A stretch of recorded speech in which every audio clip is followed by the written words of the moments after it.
Hello, everybody, and welcome to Chaotic Neutral Games for episode 46 of the Benefactor. As you can see, I'm still a little bit pixelated, but the other guys should be slightly better. Although we have found out that since we've started using life size, that we have had a lot of lagging issues compared to our audio. We're going to press on for episode 46 and continue our way, hopefully, out of the Institute today and into the next game area, which I'm hoping you're going to enjoy.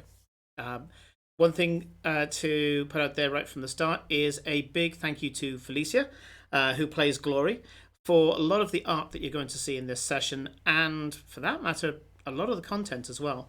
I gave the backdrop of Valeria, but when I put this forward to Felicia, when she started making a character, I told her about one of the areas that you're about to see. And she started drawing a city and a whole people within this one area. So you're going to be seeing a lot of her imagination in this episode, assuming, that is, that they don't die in the reactor room. So let's get started with session 46. I messed up the notifications. I'll change that in a bit, of the Benefactor.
And welcome back. So hello to the guys as well. Hello. There you go. I was worried for a second there, didn't see the soundbar, then you all exploded in.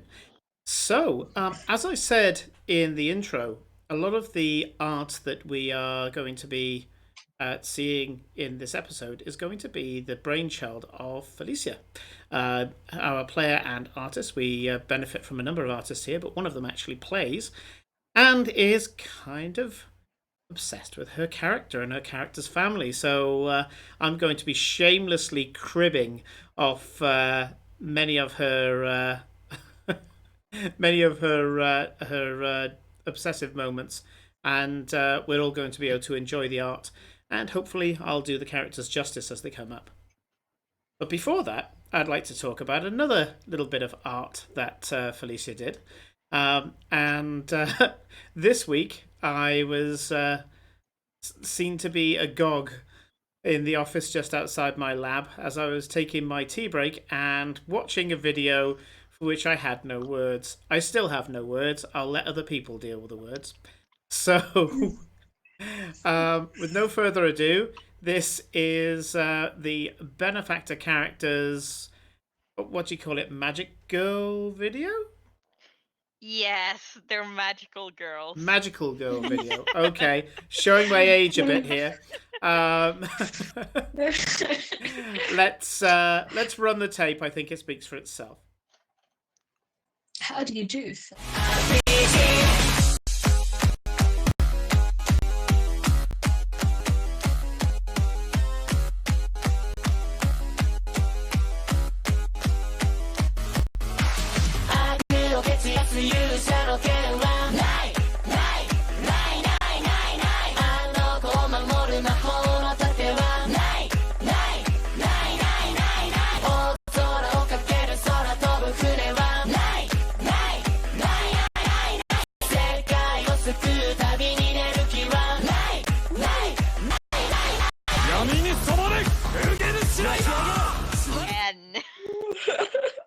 and welcome back. So, I don't know if there's anybody in the chat at the moment. I'm overloading my computer as it is.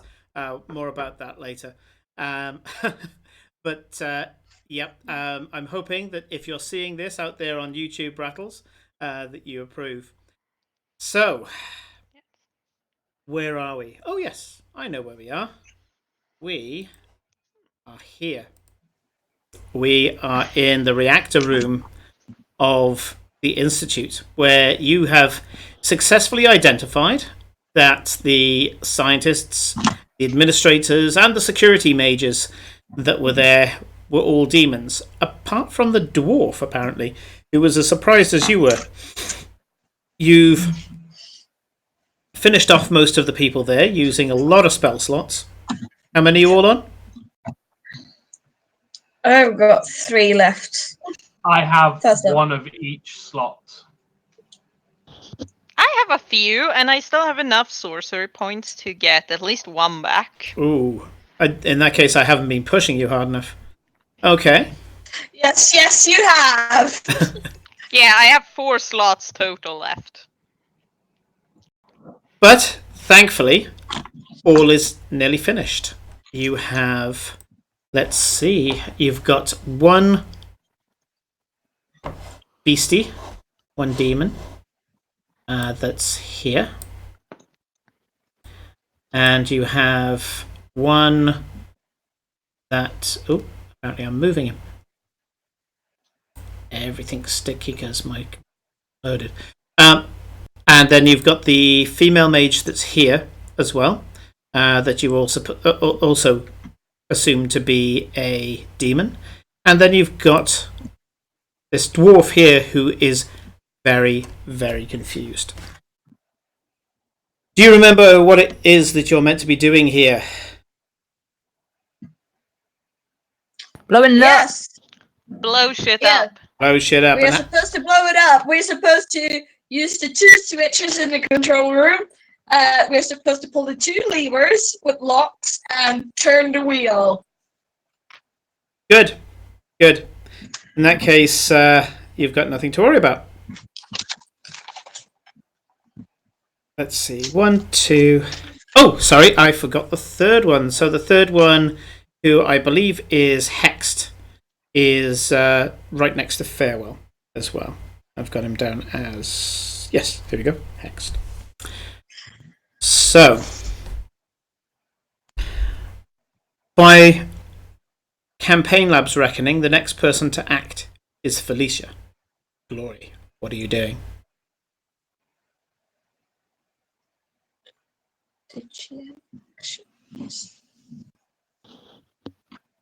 Simon? Yep, can you hear me? Now I can. Yeah. Okay. You disappeared mid-sentence for me, sorry. Not a problem.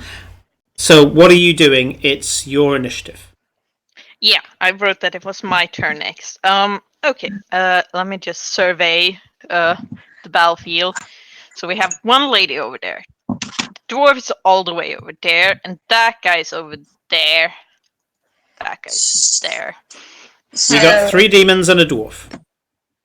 enemy. And a partridge in a pear tree. Yeah. There are a few. And Well, well, 3 or 4, depending on how bad the dwarf gets. I have. Okay, I can use that. glass is broken here. Yes, the glass to the you know control what? room is broken. Previously, you would have to have gone through the security door around the side, but somebody did 20 damage in a single turn to that window. It blew. Yeah, I'm surprised it didn't blow up when my acid ball exploded right in front of it. No, it's immune to acid. It's glass. That's true. Hashtag chemist. Well, doesn't acid melt glass? No. How would you store it in glass vials, I guess? Yeah. Core Yeah. is a little bit too close, but if I There are get things that etch there- glass, but they're not strictly speaking acids. without going into details. Trust me, it's not. It's an education not wasted. He's not lying. Yeah.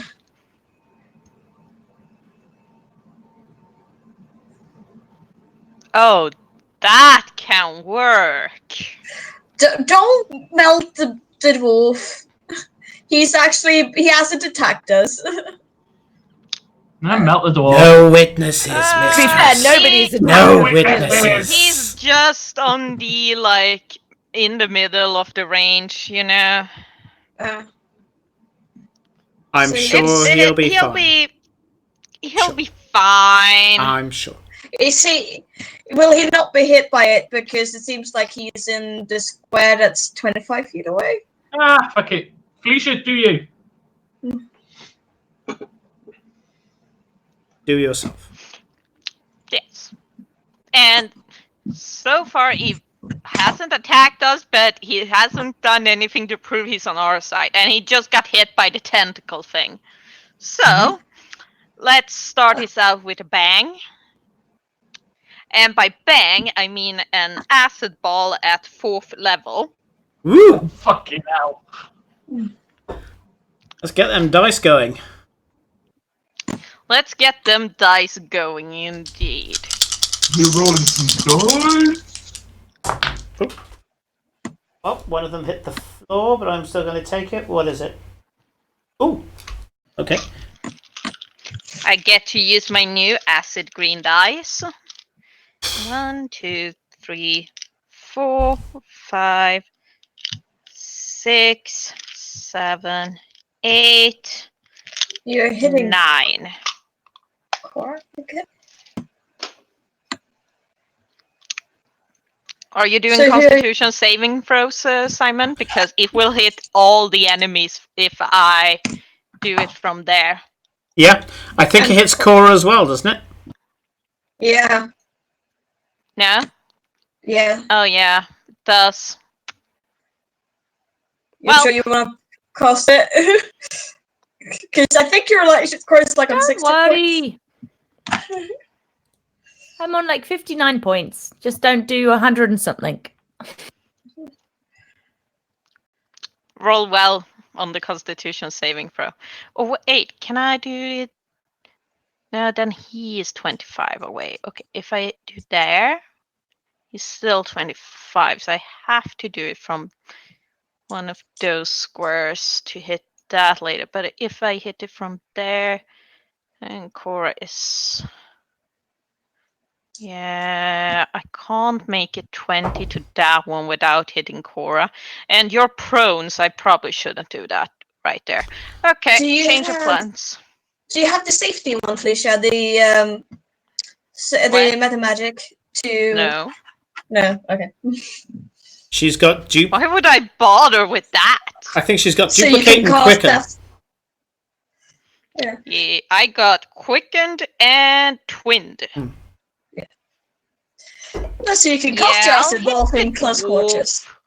But do I want to hit the lady too? Oh, I kind of want to hit all of them, but then Cora.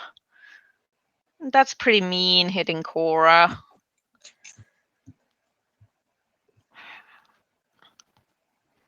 And Hey, I'm she ran just into gonna... the fray. You'll just I you'll can- just help trigger her rage. It's fine. I'm just It's gonna already murder you if bubbling. you hit Cora.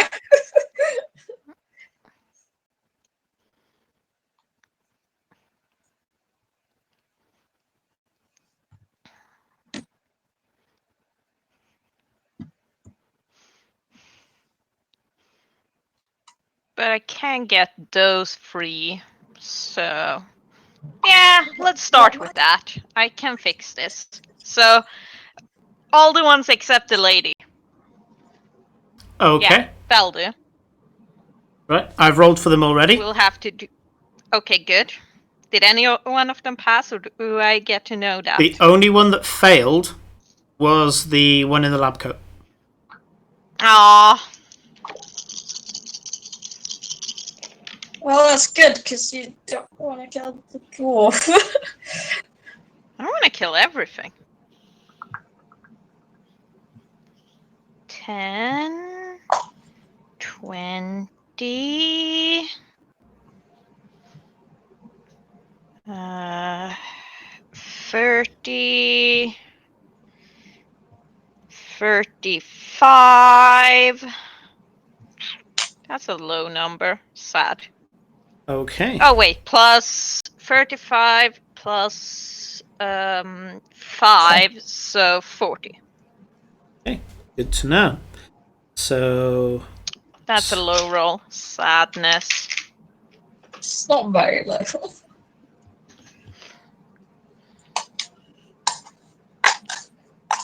okay, the guy in the lab coat starts to blister and to distend. You can see that it's gulping in this acidic gas, and it's as it's doing so, you can see that the sides of its mouth are starting to bubble up. Its eyes are turning milky as well. The guy that's right in front of Farewell gets caught on the edge of it.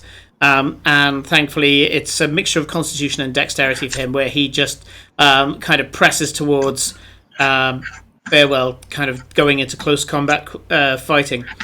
It hits him in the back, and you just watch him grimace. And as he does so, his mouth distends beyond the part where a human mouth would stop, and it kind of goes Cheshire Cat for a second.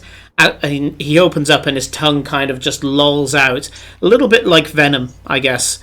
And he gives this manic grin to Farewell, and then the tongue shoots back in, and he glares at him with like a gimlet stare, and then he, as a free action, he spouts something off in Abyssal, but none of you speak it. Yes, I do. Speak Abyssal. Oh, you speak Abyssal. In that case, he's there saying, "It's our end. Kill the cleric." Oh, charming. Yeah. Well, luckily for you, I am not done with my turn. Mm-hmm. Good. Fuck him up. Yes. So, since he's spouting that off, which one was it that was saying that? The guy in front of Farewell or the lab coat? The guy in front of Farewell. Okay. Well then.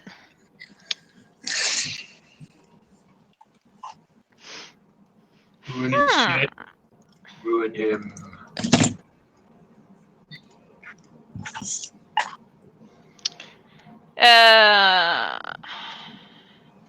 What can I throw at you? Could do that. That. Yeah, you know what?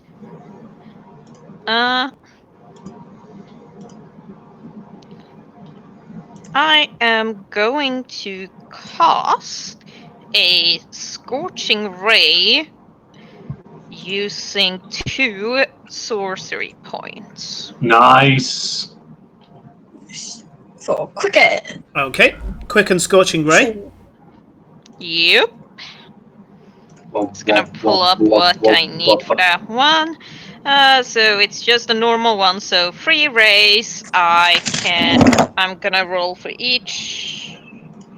Do I roll for each of them? No, I only roll once and.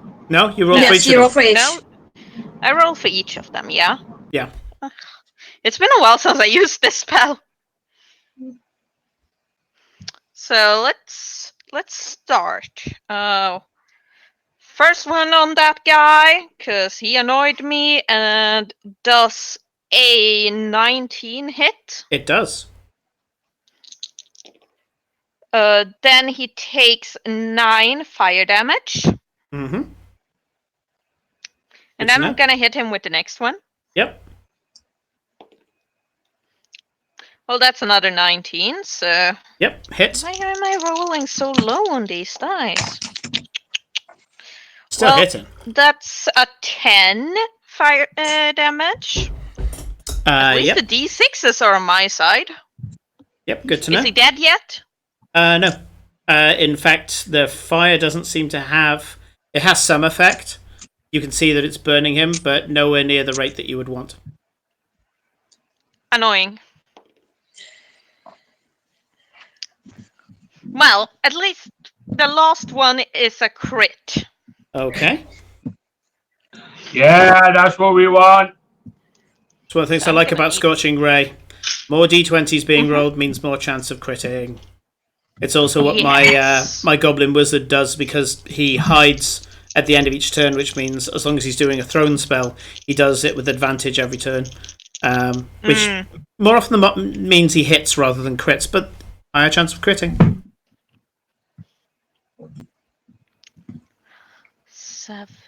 17. 21. Oh, excuse me. 21 to hit or 21 damage? 21 damage on a crit. Oh yeah, because you critted, of course you hit. Okay. How? Once Oh, 'cause again, we're rolling the dice.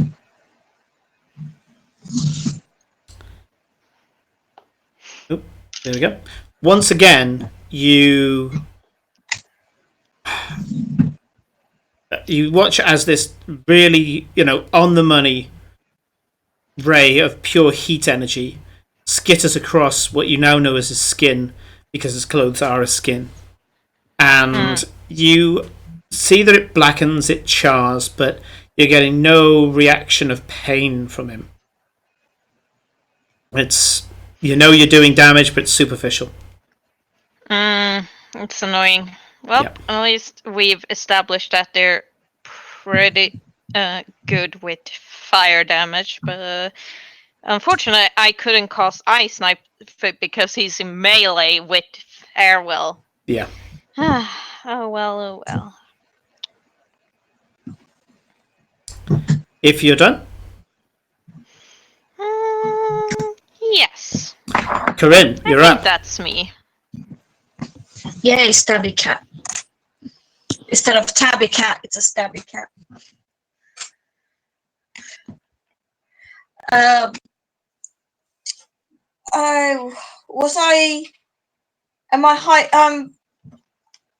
Can't remember, Simon. Did I hide last turn? Yes, that's why you're over in the Yeah. crates and things, because I said that's pretty much the only feature that you can hide behind. Yeah. Cool.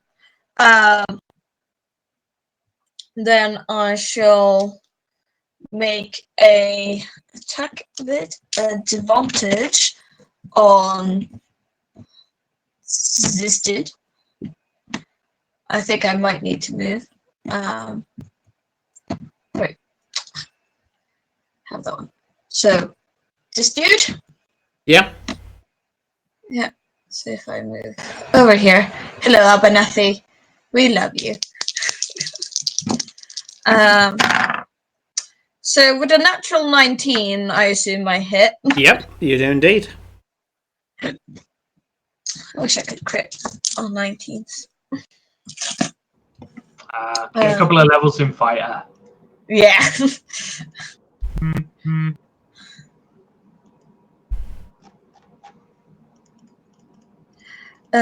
So sneak attack.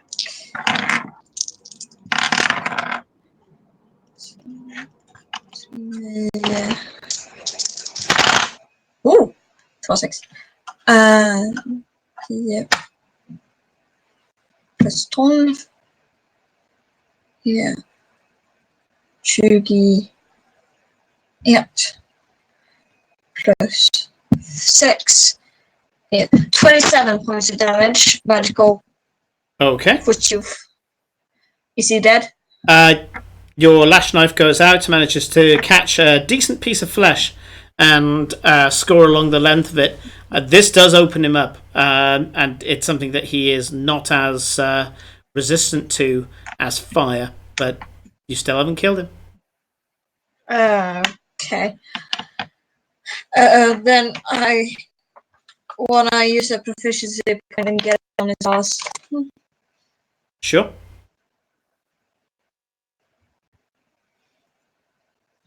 See if you can roll a dex save.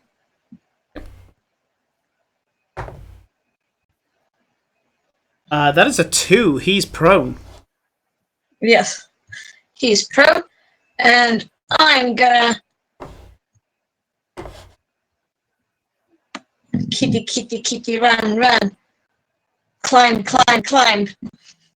Up here. and hide. Sure. I'll go to the that part of the screen in a second for other people to see, but I assume that you've just climbed into the control box. Yes, and I'm using my climb speed to get up there. I assume it wasn't that high. It was like 10 feet, wasn't it? Yes. Hang on. What's your speed? So my speed is I can double it. So. Oh, you're using that ability. Yep. Okay, that's fine. That's 12 squares. So 1, 2, 3, 4, 5, 6, 7, 8, 9, 10. Yeah, you're stood on the control board. So you're actually here. Yeah. And then I would hide. Sure. Yep. So if you want to give me a roll for that. It's not the greatest, but it might beat their passive because they don't have the greatest passive. So for stealth check, that's still a 15. So good chance of beating their passive still. As far as you're aware, you are hidden. Cool. Okay. Scrabble, scrabble, scrabble. The tail disappears behind the board. Next up is Nick. You're muted, Nick. That will be the reason. So the guy in front of me is prone, yes? Yep, he's on his ass. He's on his bottom. Fine. Okay. I'm going to stab him with my sword. Because I'm really running out of ideas of what to do. Your sword or your knife? Radius? No, my knife. Sorry, my knife. Yep, okay. Sorry, I keep thinking of it as short sword when technically you're quite right. It is a knife. Yeah, it's as big as a short sword, but it's a knife. Yeah, you call that a knife? 26 to hit. Yeah, go on, that'll hit. Cool. A little bit. Just a little bit. So that's 2 points of piercing damage. Sorry, 6 points of piercing damage and 6 points of necrotic damage. Absolutely. Just a quick question. Did you roll with advantage? No, I didn't. You're quite right. I'm in Okay, so melee. that's 12, and he's prone. Roll. If it's a natural 20, he'll just have 24 done to him instead. No, it was a natural 15. Sure. So, No problem. Ah, well. And for a bonus action, just want to check what spell slots I've got because I'm like, fumes. Fuck it, I'm burning my last second level spell slot. I'm casting Spiritual Weapon. Yeah. Yes, because that is not concentration. Yeah. And oh yes, I have got that up. And I want basically a large sort of spectral version of the knife to just start looming behind the cleric that I've just stabbed, and then it's going to go to town on him. Cool, right? So let us roll. I'm so glad that that's not concentration. That would have really upset me. There we go. There's my really badly drawn knife. It looks like something else. Let's carry on. Hey! You know what? I'm really glad that I got advantage on that because I rolled a natural 1 on the other one. But luckily I have advantage. So a dirty 20. Not hit. bad. Cool. 1d8. It's 5, 6, 7, 8 points of force damage. Someone's drawing a knife. It's great. So my problem is I keep changing what my spiritual weapon is, so he never has anything prepared for me, and I apologize.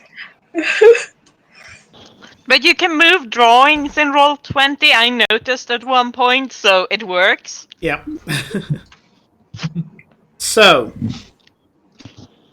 the spectral knife appears in the air, perfect copy of the one that you have, slams down into the chest of this thing, and you can see that there's blood pooling up and out of his chest, blood bubbling out of his mouth as he's kind of laughing, and his chest is kind of convulsing slightly. The knife turns ethereal again and kind of arcs back up into the air, ready for its next strike. And you can see that this crazed demonic entity, still wearing the skin, albeit the skin's distended, it's just falling off this thing's features now, and it looks like it's hell bent at this point to do a suicide run at you, Farewell. I'm gonna die before when it starts his turn. Just to finish my turn off, Farewell will go, "I'm right here, you bastards! Come and get me!" And I'm going to move there. Okay. I'm not sure if that will prompt an attack of opportunity. Yes, it will. That's fine. I can take it. Natural 20 for 26. Okay, I'll cancel the crit. You cancel my react. I thought you might. So that's only... he's going to modify his damage. So he's going to lessen his damage to only 4 points. But you can see that he kind of rakes along the back of your leg as you go. And he seems to be bringing your blood to his mouth. No, that's worrying. Does he do any damage? What do you mean he's bringing his blood to his mouth? What does he mean? Oh, you mean he wounded him and then he licked it? Yeah, he's So did he attack with disadvantage? Why would He's he? prone. You don't attack with disadvantage when you're prone. Oh, okay, I thought you did. Nope. So what he's doing is that he slashed the back of Farewell's leg only for 4 points, because he was more concentrating on getting blood on his hand, and he's bringing his claw, as it is now. As I said, these kind of strange black needles have come out of the edge of each finger, and he's bringing it to his mouth as if he's about to lick his hand. Okay. Oh, that's worrying. Well, That's a 14 on my concentration saving throw, just so you're aware. Okay, good to know. Thank you. So Cool, that is my turn, thank you. Kate, you're up. Yeah, Cora's pissed. Right, I have a plan, but you have to rule on at least one part of it. So, Cora is, she's just, because she didn't hear the abyssal, although I think other things have been said about Farewell generally, and that guy ran up to him and various things. So, so she's just been bubbling, and now it's finally her turn again. She is leaping to her feet. If she can, she is going to run at this person, burst into flames, and leap at this guy right on top of him. Sure. Hoping that she can set this person on fire while she goes. I love it. Let's. I'm just going to check something very quickly, actually. So. I don't mind if that doesn't work. Oh no, you're guy. going for a rule of cool here. That's different. This is a I'm very much a let's try this kind of DM. So I've just switched over so the others can see it at the moment. And by the looks of it, we've got, here we go, the Burning Brand. Body of Rage. Cora's body turns momentarily into fire. Leap or fly to any point within 60 foot and inflicts the 6d6 fire damage on a single target. If a finesse point is used, an additional 3d6 fire damage is inflicted to all targets within 5 foot of Cora's landing position. A charge point is regained for each target destroyed by this move. So you're blowing 5 Want points to of inflict 6. I want to do the 66 on this dude. So if that loses me any attack on her, I don't mind. She's after this one, What I'll allow is but I don't know. yeah. What I'll allow is yeah. I'll allow that the 3d6 can be done to her. So you're gonna detonate as you leap. Do 3d6 to Yeah, her, basically. and then Like kind of punch 66 her to as I him. turn to fire. Boom. I will allow a certain jump. amount of rule of call for that. Yeah. What I would like. Ooh, there's not really a cool check or a you know. Actually, no. Hang on. All over as I do it. It wouldn't be a cool check. You're raging. I would like you, just for information's sake, roll me an intimidation check. That's how you tap into your rage, after all. I don't think I'm particularly intimidating when I get up. Intimidation. Where is it? Where is it? Oh, it's a +5. What is that? Is that 12. 7 12. plus 5. Okay, 12, good, right? good to know. Good to know. I mean, you're already spending 5 charges of your ring, and you're using the finesse point for the explosion. Yes. So let's have a go at this. So first of all, sure. Roll me 3d6 for the girl. 9. Okay. Noted. Okay. Yeah, she doesn't set on fire, but she has taken fire damage. You can see that she's very slightly charred, but you see that as you explode, you can just see this lick of flame hit her. You're not quite sure what kind of effect it's had, and then you suddenly drop onto this guy here, but you're next to him for now. Yeah. Sorry. Yeah. Sorry. Roll me Did 6. it just as you did it. Sure. Roll me 66. Come on, roll high, roll high. Oh, I got 3 of them with 6s. Oh, dudes. Right. Oh, 6. we and a rolling 6. some bones. 2 of them were 1s though, and a 4. Okay, what is that? That is 10. Oh god, our maths. 10 plus 12 24. is 22. 20. Yes, 24. Okay. So this is what happens. The guy who has just slashed at Farewell's leg starts bringing his dripping claw to his mouth. As he does so, his mouth opens, unhinges unnaturally before, and this long, seemingly prehensile, venom-like tongue is just about to lap at the Farewell's blood. You know that quite a lot of these demons do this. They taste the blood or sample in some way a creature to get to know them better. And just as the tongue is extending, this pissed off fiery halfling lands straight on this guy's head. Shouting, get to know this. And That's my buddy. I'm not going to describe this bit. Cora, what do you actually do when you suddenly find yourself landing on this guy's head?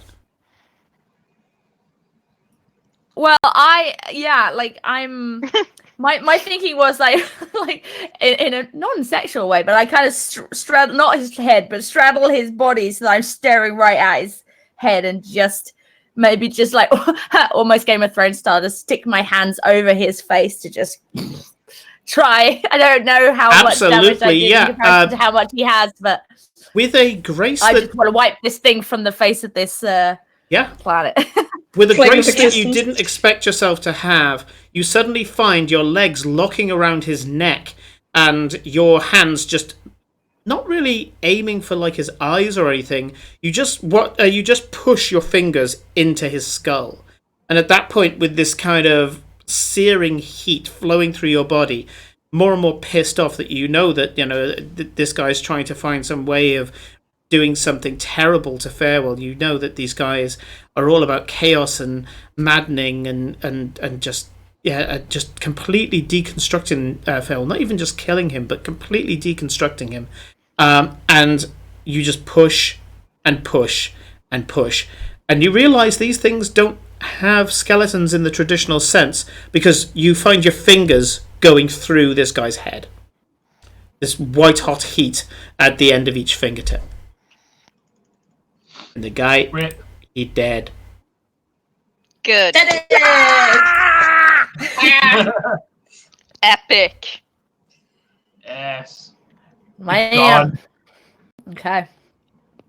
Good job. Yeah. That's it. I suppose well. Am I classed as prone anymore? I'm kind of on my knees, but no. You're on top of a guy dying, so he's gonna fall. I'm on top of goo. Yeah. You're effectively sat down. It won't take much for you to sit up again. Stand up exactly. again. Yeah. You're not flat on your ass. Yeah. Woo. Oh, you know what? As well, he was hexed by me, so died. actually he would have had even more damage. Oh yeah. He would have had another d6. Yeah, I wasn't even Which is going to. Yep, cool. Okay, but I was just like, yeah, this guy's dead. He had 2 hit points, and you just chunky salted him. So yeah, you just. Yeah, 2? What a waste of my spell. I was really worried about that. I was like, oh well. I the did big bad that comes in much now. We're to screwed. him. Fuck's sake.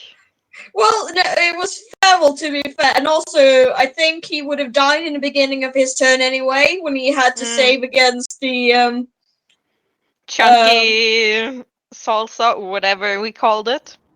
Meat grinder. The grinder, yeah. Yeah. Chomp, chomp, chomp, chomp, chomp, chomp, chomp, chomp. Which is why Farewell moved, because the girl is in range of the grinder now. Yep.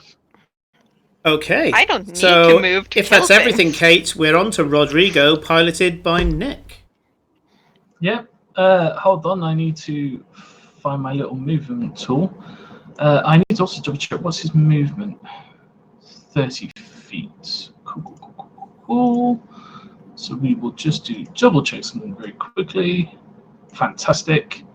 So he is going to suffer not the demon to live, and will run up in melee and will do his melee attacks. Go for it. double attack. Double attack! Double attack. That is a 19 to hit. Hits. Woo! 1d4, 1d. Where's my d8s? There's my d8s. So that's 8 points of piercing damage and 3 points of radiant damage. Yeah, sure. And then he'll spin and turn and make his second strike. Yeah, that definitely hits. So that's 22. Yep. And that's 6 plus 6. So that's 12 points of piercing damage and 1 point of radiant damage. Don't think there's any bonus actions he can do. Compared to a lot of the damage that's... Oh. I was just going to say very quickly. Now, most traditional old Musclot pistols, were only good for maybe one shot. But the end of it had a big brass knob on the end that you could smack someone's teeth in. Mm-hmm. Does this have that? Yeah, I mean, it's still the same shape as a proper flintlock pistol because, it was made by Bloodwind Bloodaxe. That's what she makes. Yeah. Okay, in that case, for his bonus action, because he's got 2-weapon fighting, even though he's a duelist, he does have it. He's just going to smash her in the teeth with his with the end of his gun. Sure. Just be like, I'll give you a proficient D4 weapon. Go for it. Cool. Can I use my dex rather than my strength with this one, or does it class as a finesse weapon? No, it's fine. I'll use strength. No. Go with the dex. Go with the dex. It's a D4 weapon. How much flair does he use? I'm gonna say he'll do it in the dex style. Let's say. If it makes you feel any better, I just rolled the natural 20.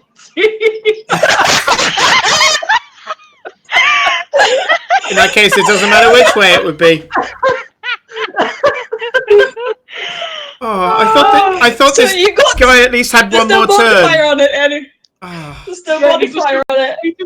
He just comes up and just goes, ah! Bah! No, there is modifier, Corinne. He's got 2-weapon fighting. He has. Yeah, it says actions in combat, 2-weapon fighting. Yeah, Everybody has that. Yeah. Yeah. roll two. Roll Sorry, Tom? 2d4 and add his dex Yep. modifier. Okie dokie. So that's 4 plus 4, 8. Okay. So this creature's teeth are no more. After going up and slashing twice, and as I described, his sword seems to be doing a lot more damage than many of the spells and things that are being done. I mean, it's going through like a hot knife through butter. And after slashing this lab coat guy, although the lab coat doesn't look like a lab coat anymore, I mean, it's bleeding, and you can see ribs on one side as well. He's cut really deep on both slashes. As the demon kind of rears its head back, and as I say, its teeth elongate, and this is the one that had the even longer tongue, this almost like chameleon type tongue that shot the dwarf. This was the tentacle tongue guy. Yep, that's right. As his head rears back and his face starts to morph back into the demonic shape, and we'll have a chat about that a little bit later, because I'll get you to retrospectively make some lore rolls. I don't want to stop the flow right now. You watch as the head goes back and the head starts to morph. These teeth get bigger, and Aiden just smashes out about 11 of them. Smack straight with the side of the pistol. Oh wow! Okay, and that's Rodrigo's turn. Yep, that's his turn, thank you. So, at the beginning of the lady's turn, She DC 17 Wisdom saving throw. she saves. Half damage, please. It's 3d8, isn't it? Mhm. Yes. Yes. 3d8. Oh, 5, 9, 11. 11 points, yeah, sure. You watch as one of your ancestors walks straight up and, inspired by Aiden, butts her in the face with the hilt of his staff. And as he does so, there's a little explosion of radiant force. Woo! And now she can have a go. She's going to run headlong for you. Farewell. That's what we thought. As expected. Again, the mouth starts to split and get bigger. The teeth start to morph and lengthen, and the tongue starts to loll out. And as she does so, she's going to go for a full multi-attack.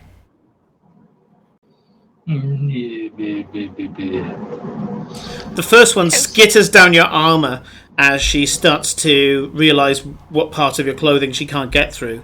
The second one, oh wow, that one's another. It's my turn to have all the natural 20s, I'm afraid. A natural 20, which I assume Well, that you're... I can't, because I don't think I've had my turn again. Oh right, so yeah. I don't think my reactions come back up. However, Aiden seeing out the corner of his eye that Farewell's being attacked, and that she's within 30 feet, within 60 feet of him, will use his reaction to Blood Curse of the Eyeless. For disadvantage? For disadvantage. Okay. That's still an 18. Does that hit? No, 19 AC. Wow. Okay. Yeah, so the second claw looks like it's about to open your jugular, and at that point you just watch her eyes. They don't so much explode, but there's a splash of dark ichor, and it's like she's crying black blood. And at that point, she misses. So for her... Yep.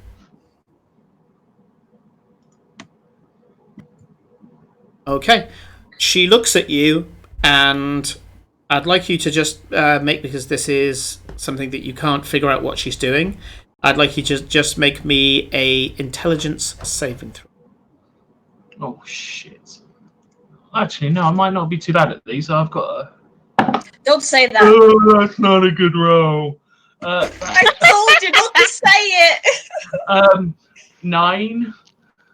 Okay. Good to know. She just stares at you. Uh-oh. Oh no. However, the guy in the lab coat is dying. At this point, his flesh is undulating and strange spikes are coming out of his back, kind of like porcupine-like quills. His nose lengthens to the length of like an insect's proboscis, and the tongue is just lashing about everywhere. The eyes are rolling round, delirious, and you watch as it takes one last effort to do something, anything, to be able to gain some advantage, or at least have a little fun, a little carnage, before its existence is ended on this plane. And it just screams. But as it screams, it's strange. At first, it's just this mind-bending screech that comes out of it. But shortly after, there's like a popping sound in your ears. Or maybe your head. You're not sure. And you can hear hundreds upon thousands of the same scream. You are imagining some sort of strange landscape covered in these things. Fuck. They're kind Is of... this all of us? This is everybody other than Eclipse. Hello. What are you guys doing? Eclipse can hear that it's a nasty screeching, but she's not got this feeling. She doesn't come to this conclusion like you guys are, that somewhere out there in the multiverse there's a landscape covered in this particular type of demon. Writhing, festering mass. So dense that they climb over the tops of each other. And you can just hear the screams of creatures you're not quite sure what they are. And that's about it. That's as much as I'm going to give right now. I might give you more if you fail the wisdom saving throw that everybody except Eclipse is going to do. Good luck, guys. Good luck. Well, at least you got wisdom. This Okay, wisdom that's a is natural new too. 20. I'm safe. 50, I'm safe. A 16 for Aiden, and a 26 for Farewell. Okay, Those are pretty good rolls. nice. Both Aiden and I have proficiency in wisdom saving throws, which is useful. Good to know. Kate. Mm-hmm. A dirty 20. Ooh, nice. Okay. Let's roll for Abernathy. Oh no, poor Abernathy. He had a good run. The dwarf wasn't in range because it's a cone effect. Abernathy is. Oh, he had a good run. That's a 7. Oh no, Abernathy. Poor Abernathy. Okay. Abernathy starts to scream.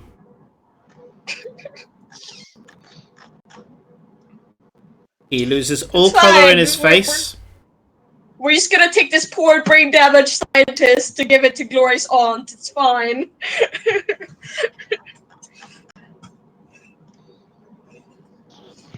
He doesn't need to be entirely sane for her to pick apart his brain. No. Yeah, he would have been in range. So, yeah, poor Abernathy. Speaking of which, it's Abernathy's turn. Oh no. Oh no. So, let's go down to here, shall we? Abernathy screams. Or Abe. His friends. He has no friends. He screams, Now I just feel bad. "It's useless! It's useless! The best we can hope for is a quick death!" And he charges out of the room. Bye, Abernathy. Bye. We're not running after you.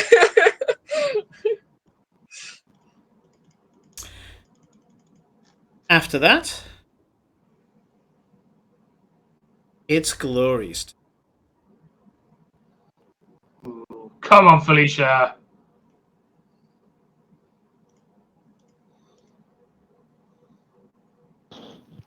Okay. Let's see here. That guy's dead. That guy's next to Aiden, and that lady's next to Farewell. Well, fuck me. Chromatic orb. Twinned. Yeah. Flash. I am thinking a twinned chromatic orb. Yeah. Twin spells is only one sorcery point per level, so I can throw a... Ooh. How Works. much damage does it go up if I go up? Chromatic orb, it increases by 1d8 for each slot above first.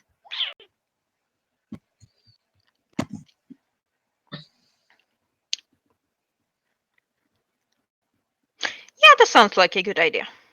Okay, we're throwing a twinned chromatic orb of the second level. Okay.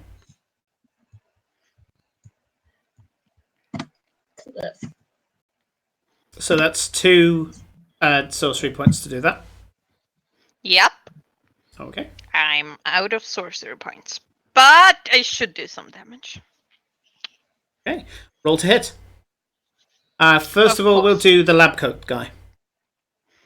First roll is lab coat guy. That is a, let's see, that is, wait, a 25. 25 definitely hits. Okay, good. Want me to roll the damage directly, or can I roll to hit the other one and then do the damage? Well, there's... Well, we can do damage first. First of all, tell me what the damage type is. I'm gonna throw acid. Okay. Roll the damage. Okay. That's a decent one.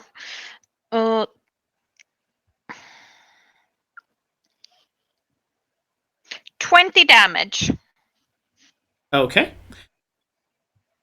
You can see that he'd already been minced up by Farewell. Not Farewell, sorry, by Aiden. And the acid is just enough. You see those ribs sticking out on the right-hand side of it, and you're there like, yeah, this is what I'm going to do. You throw the orb, and it goes inside the body, and you can just watch as it coughs out some of the acid out of its mouth and falls to the floor, completely dead. Good. Dead. Now for the other one. Go The for lady, it. she's been pissing us off too. That's the natural 20. That is a natural 20. Okay, go for the damage. Let me just grab, yes, let me just grab 4 more d6.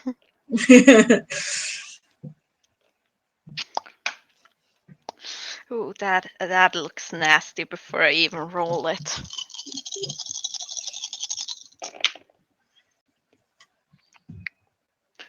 Let me just point out that I just did a acid ball's worth of damage with a chromatic orb. But that is. It's a good spell. It's nothing wrong with that spell. Okay, let's see. So 2 of my characters have got it. 10, 20, 25. 5, 30, 35 damage.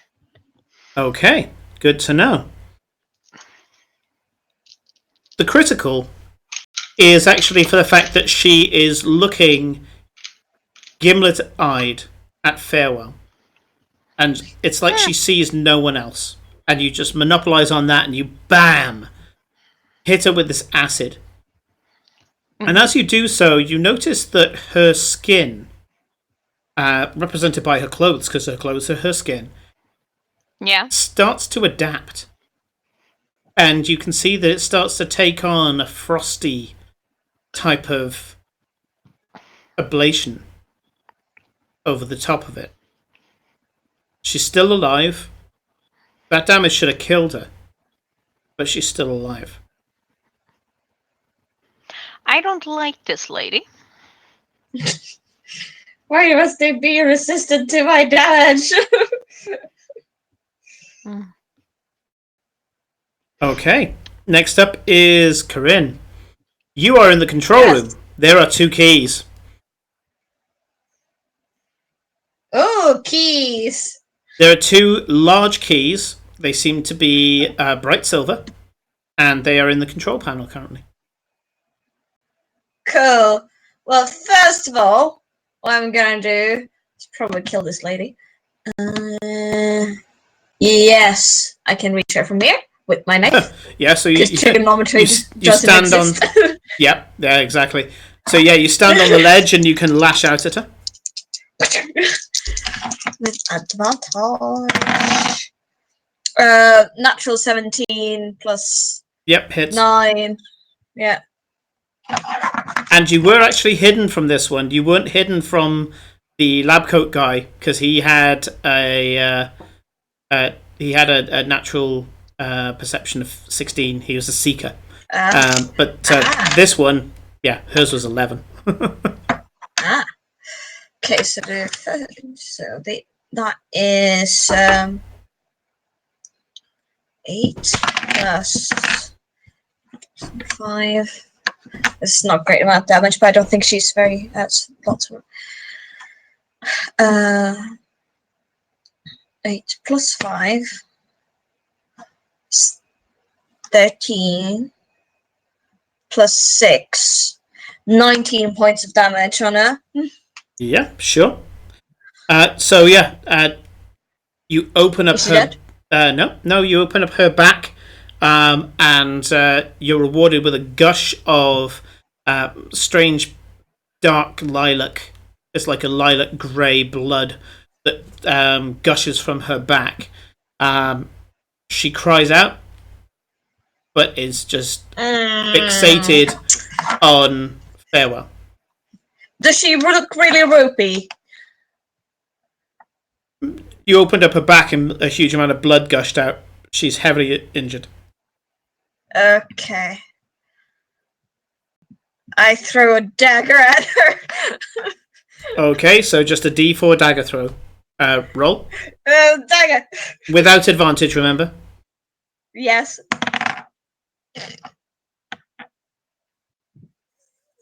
13. No.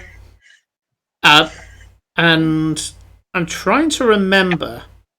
Back when you were in the steam room downstairs, the pipe room. What Yeah. did you manage to get stung? Did I manage to get what?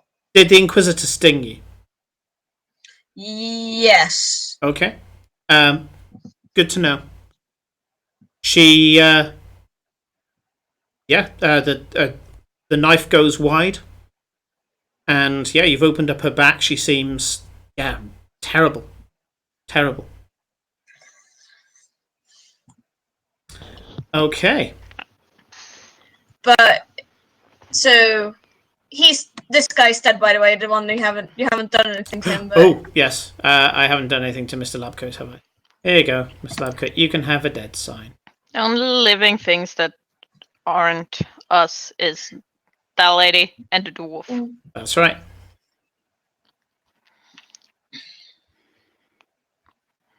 Next up, Nick. She's staring at you, Nick. She's taking you in.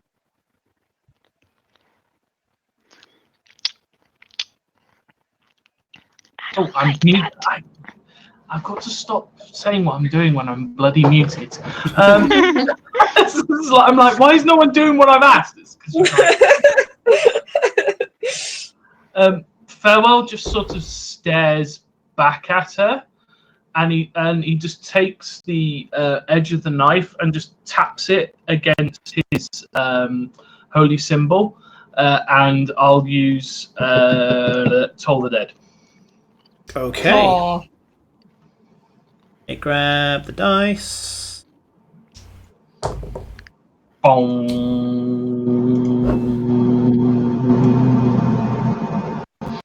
That is a 16. Fail. Ha ha ha ha ha. Here we go. Uh, She got advantage on that. And that is 2d8 plus 5. 2d12. A D10, 2D12. Oh, 2d12. You're right. She's There. Well limited. remembered. Yeah, well remembered, guys. Thank you. This is why I keep you all around. That is 18 plus 5, so that's 23 points of necrotic damage. Okay, this isn't quite over. But for this wave, how would you like to do this? Ah, cool. So as he sort of strikes his blade against the sort of his holy symbol, I just want the waves to come out of the knife and just like crush through her, and just as she's already bleeding from the eyes from Iden, sort of that. I just want it all just like out of all of her orifices as she just hits the floor. Like he's just the waves have just liquidated her insides. Sure. Suitable necrotic damage, I feel. And yeah, she's down. She's absolutely down. And you feel a certain amount of yawing energy as you do so. You can feel the mortal gate accept this being violently. It's almost as if death itself is kind of aggressively taking this creature beyond the gate. Out of pure curiosity and potentially fluff-wise, when something dies within 5 feet of me, I get my extra necrotic damage that my knife does. That's correct.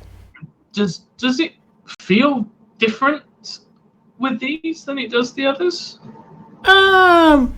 Give me an investigation check. Cool. Uh-oh. Cool. 6. Feels the same. Death is death. Yeah, cool. It just sort of went. In that case, there was something else. Oh yes, I turned to Cora, because I've just gotten a finesse point because she died next to me, and I will, as I do before, I just sort of notch the sky, look at my preferred path, and I pass on the point to her. Yep. Okay, good to know because yes, Actually, I killed that guy by fire, didn't I? So in theory, I have a finesse point. She 'cause I already got has one. back. Yeah. Oh, So I used one, but I got one back for the killing him. So She also got a charge Someone back on her else. ring. did I? Yeah. I get one charge back. Yeah, for I each don't think person that's that you enough to do kill. anything, but- If you kill something with it, you get a charge back. It says so in the description. So I I'm should not keeping track be- well enough. Okay, good to know.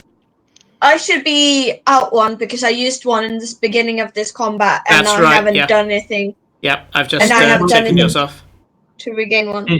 in that case, then I will pass it on to Eclipse. Right, cool. I'll put it back. Yeah. And you get one because somebody just died in front of you. So, yep, that's good. That's good.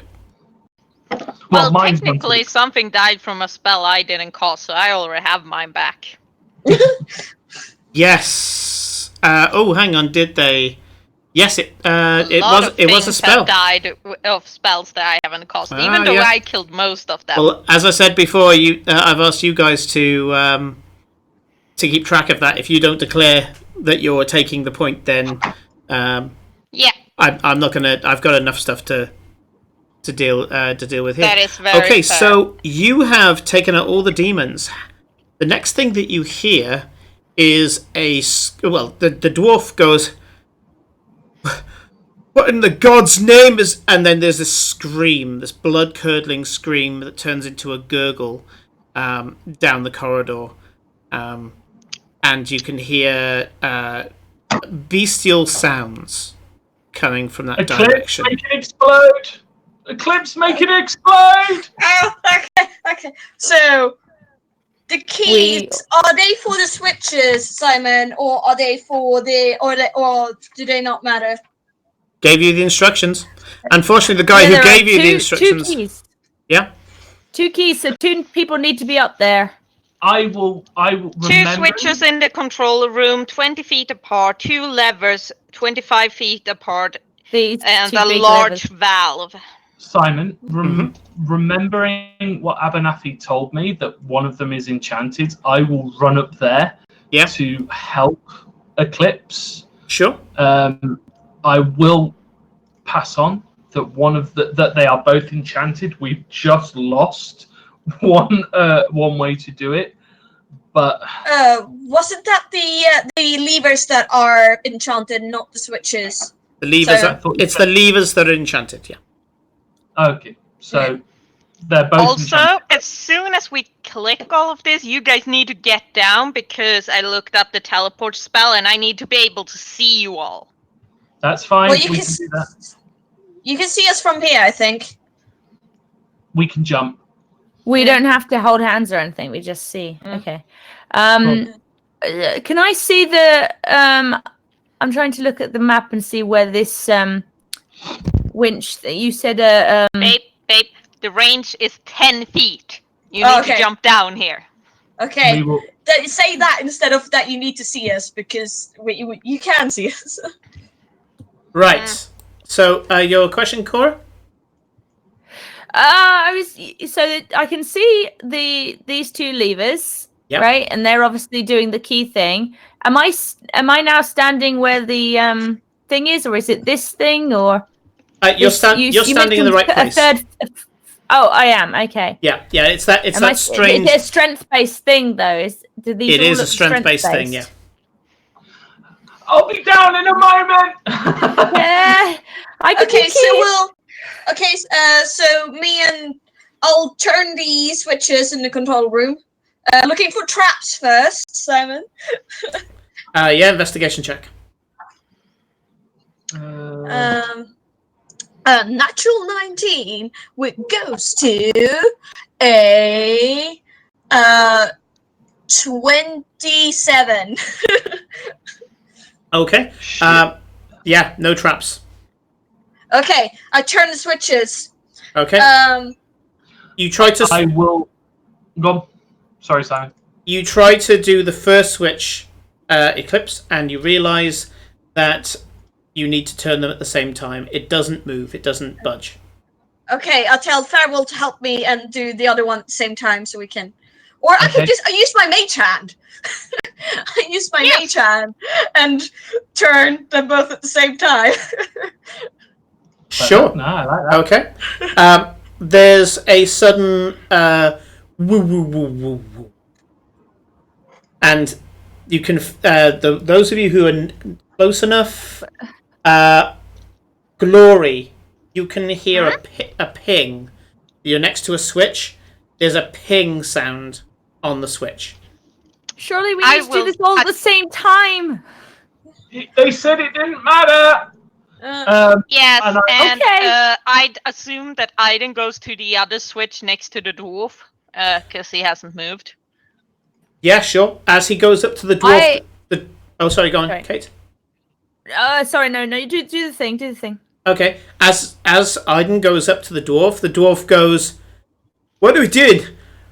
I'm just a security guard."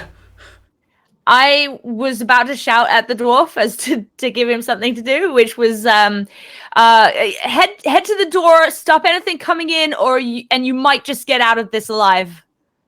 That's basically what I. Okay. And he goes down. I'm not going to move the mini, but he goes to the door, and the second that he gets within range of the door, he goes bloody hell and starts firing magic missile down the corridor, and you watch this pop of these little force bolts just appear from his rod, firing down the corridor, and he goes, "What are you going to do? Do it quickly!" Simon, if I'm able to, and it's still up, I would move my spiritual weapon to the door, and basically with the instruction to, if it's demonic, smack it. Yeah, I'll allow that. So it's in effect, it's going to be dancing, and then what I'll do is I will grab one of the levers. I will cast Dispel Magic at fourth level. Sure. Whichever one, I don't care, because I think that's the next thing to do. And then I will, and this is so stupid, if I can do all of this, I will leap down and begin running towards the wheel that I'm supposed to turn, which I think is this thing here. Okay. It's where I am, and I'm trying to turn it, but I'm not very strong, so I don't know. So I will. Glory will attempt this lever, but I'm not sure if she will actually manage it. I will go to whichever lever. Well, hang on. Yeah. You've already done your thing, Eclipse. So that's the thing, is that you're going round the circle, and not everybody's acted.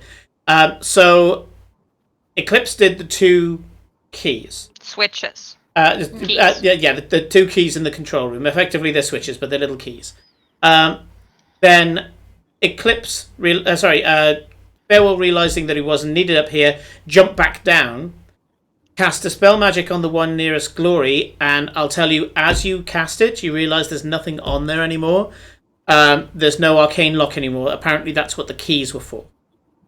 You run up to the lever. 4th level spell slot. Yep. You run up to the wheel, and you and Cora in a good position to move the lever next turn. 2 people who haven't acted because he only moved is Aiden and Glory. So I would like Aiden to do a strength check, please. Just a strength check with proficiency. Oh boy. Oh boy, that 9 strength is really coming into play now. Yeah. Yes, proficiency though, so it should be +3. He rolled a natural 19, so that is a 21. You don't know that he's got strength 9 because he walks straight up, and in a kind of cavalier fashion, I have to say, he goes up, puts the heel of his boot onto the lever, and just goes, "Hah!" And the lever just goes clink, and you hear this tink, whoop, whoop, whoop, whoop, whoop, whoop, whoop, whoop, whoop, whoop. And his side of the room has gone quiet. Glory. Come on, Glory. Come on, Glory. Strength Hulk check. Glory! Hulk Glory! Do I have a proficiency? I'm gonna guess not. I'm not going to give you proficiency because normally you get other people to do this for you. That is very true. That's a 15 then. 15. Unfortunately not. This lever seems to be attached to some sort of machinery, and you're bracing your weight against it. It's starting to move, just hasn't got there yet. Okay. Come and help you. I'm going to do a quick roll, because all of you have acted. Actually, Cora hasn't acted. Cora hasn't. Yeah.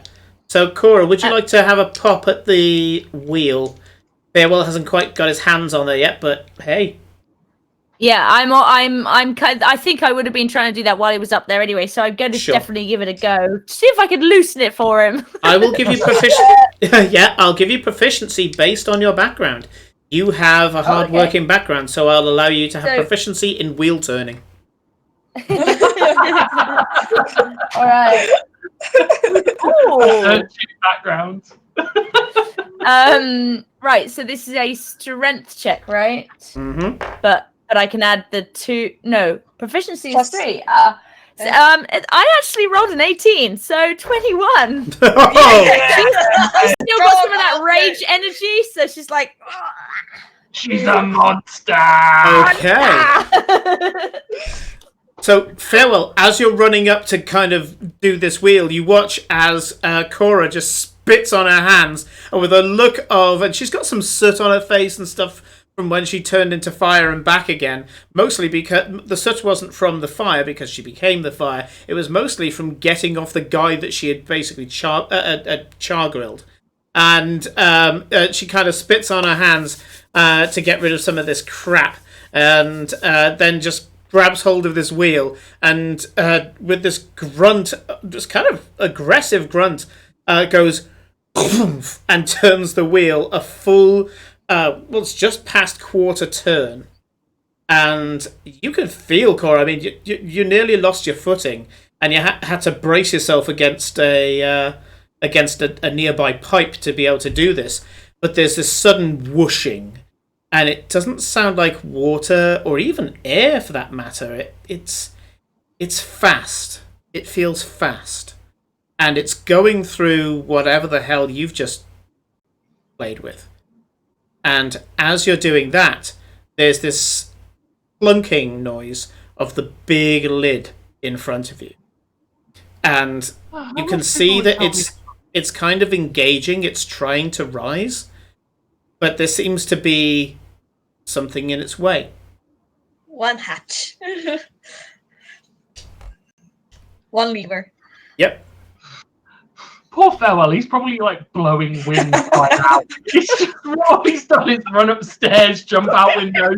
Everyone's done everything that he needs to do before he gets there, and he's just like, it's a hard day. Is Aiden about to do the other lever then? Or are we running Well, over we all to... need to go to Glory anyway, so we can all Yeah, go that way. Yes. We're Yeah, all but ready. Glory's the other side of the room, and I will not be able to run back and forth. Like, it takes me a while, so... There's something you need to do before that, and that is we need to go and have a break. So we will be back, everybody. We will be back in 10 minutes, and we will see what happens when the lever is thrown and what's going to happen next. Yeah, we will be right back. Ah, Bye! bye. We're doomed.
Welcome back, everybody. And when we left off, they had thrown all but one switch in the power room, the power reactor of the Institute, which their discovery of and their exploration of was a little fleeting. There was more content available, but hey, they got through it, and they still have spell slots, so that's probably good, right? So, as you can see here on the screen, Felicia has put up a box around her, which I assume is the teleportation zone. Yep, 10 foot in every direction. Simon, I'm really sorry to interrupt. Do we not need to restart this, the conference? Oh, yeah. Actually, that's a good point. One of the downsides to using life size for this stream is that it does time out every few hours. So we will be right back. We'll just be 1 minute. Stick us on break again, and we'll We'll just we'll go straight back on in break. Yeah. For about give us a minute. It doesn't few take long. minutes. Yeah, doesn't take long. Take a sec. We're sorry.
Welcome back, everybody. Thank you very much for that. We are now nicely in the second session of Life Size.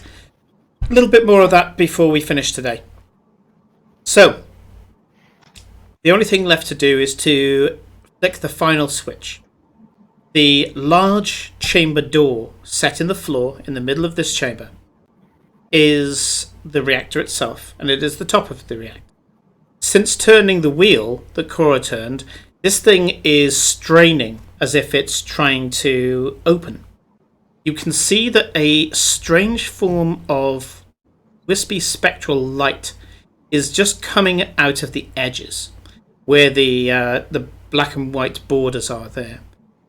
Almost like a flame, it comes out. It doesn't act like regular light. It kind of twists as it comes out of this tiny, tiny aperture. This tiny crack on the one side, the side closest to Iden. The other side seems to be perfectly fixed and is probably waiting for the switch to be flicked. When the switch flicks, something will happen. And I suggest that you're all within Glory's range. Yes.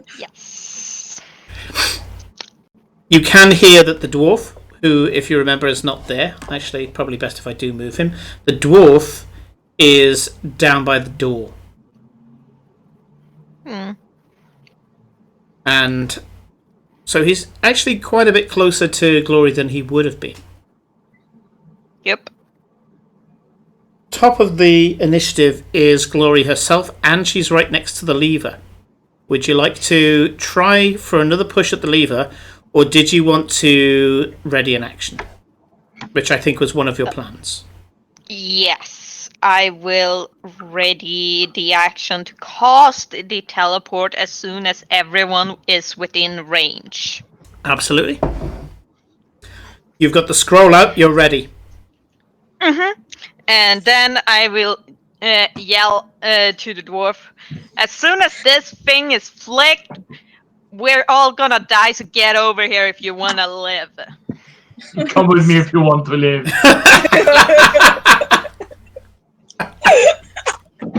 Brilliant. Brilliant. He, in response to that, is going to, you can see he's going to throw a huge magic missile spell down the corridor, and he's going to book it towards you. That's what he's going to do. It's not his initiative yet. No. So next up, I will go in the old initiative order that we had in the combat. Is Eclipse. Yes. So I'm gonna. So being careful that this thing might blow as soon. I don't know if we're gonna have enough time to before everybody is in. So I'm gonna go here, and my ready action is as soon as everybody is in here, I will pull on the lever. So if someone's helping me at that some point, or if they're pulling as well, I don't know how you want to rule this, but I am ready to try on the lever. Either help or pull. Yeah, you kind of help to pull. Yeah, you're kind of pulling from the other side. Yeah, cool. Yeah. Item will help. Okay. So that'll be what Iden will do. Okay, so before Iden, it's Nick. Farewell. Farewell. So what I will do is knowing that he can dash. Iden will dash. But knowing that perhaps that my good buddy there's legs aren't quite as long as mine, I will just pick her up and run. Yeah. Sure. Good plan. I'd just be like holding her, not necessarily out like she's an angry toddler, but we'll be like basically holding her and just be going, you can shout at me later, you can shout at me later. She can get in there, so 2 big 5. Yeah, but still. I still find this funny as hell. I want to risk it. Yeah, So- absolutely. Bear in mind, life doesn't work in turns, so what's happened for Kate is that, for Cora, is that she goes, yeah, wah! and just gets pulled away. The second she achieves it, she just gets picked up. I'm assuming that you're relenting, Cora? Yes. Yes. Sure, there's As just soon a... as it registers that it is farewell I'm sure picking her up. Soreness was. Has Aiden done his switch? And we're only waiting on the switch next to. Glory. Yes. Oh, okay. Then Yeah, yes. Aiden then just she walked up and wouldn't kicked be his worried. switch, and he got a 19 Oh, or right. 18 on the dice. Yeah. Okay. I go. Yes, she's totally. Okay. In that case, yeah, farewell. You can move at half range, which is to here, whilst carrying someone. I've got 30 feet of movement, so I can get in. Yeah, but you can only go half if you are carrying somebody. Carrying. So yeah. You get in there though. That's not a problem. Yeah, Aiden, because he'll have to, will have to double dash to get across. Yeah. Kate, because of being moved by Farewell, I'm assuming that if you wriggle out of his grasp, he's going to agree to let you go. What are you doing? I will not fight it. Yeah. Let's pull together, girl power. Sorry, what do you mean? That when we get to the circle, what do I do? Yeah, so basically, on his turn, this is where turn and real I see time what doesn't you quite work. mean. Yes, he and now moved you it's my 15 turn. foot on his turn. Now it's your turn. You're there. You're ready. Okay, well, I think she's feeling pretty strong, so despite that, and so she's probably going to run over and try and assist with the lever pull as well. Okay. Even if it's just pulling on Eclipse, I don't know. She's just going to feel she wants to help. I'm going to say that because Eclipse is already doing the help action, Cora, she's taken part of the weight, yeah? So Eclipse is pulling her body weight against the lever, making it easier for you. She is doing the help action, so go into a strength check with... Do we not want to... Are we not waiting for the dwarf? No, fuck the dwarf. I told him to get over here. He has time to move at the moment, so he can be moving if he wants to. Yeah. So do I roll a 2d20? Is that? Yep, 2d20. what I was about to do? Plus strength plus proficiency. Which I think for you is that it's -1 for the strength and then +3 for the proficiency. Well, I'm not Plus actually 0. minus. I'm a 10, so it's just. Oh, right. nothing, So but yeah, I just rolled +3. I rolled a 16, so 19. Absolutely. You pull hard on this lever, and thankfully it's a case of two effects going off here. Not only has Eclipse managed to help you in this by kind of, as I say, taking the strain so that you don't have to get the damn thing moving in the first place, it's kind of inching along by the time you get there. Eclipse's body weight has seen well to that. She actually lowered the diff for you as well. It had two effects. Part of this was supposed to be, you need two people on each of the levers, and you need two people in the box, and you need probably more than one person to turn the levers. But you managed to do it very skillfully, and both Eclipse and very much so.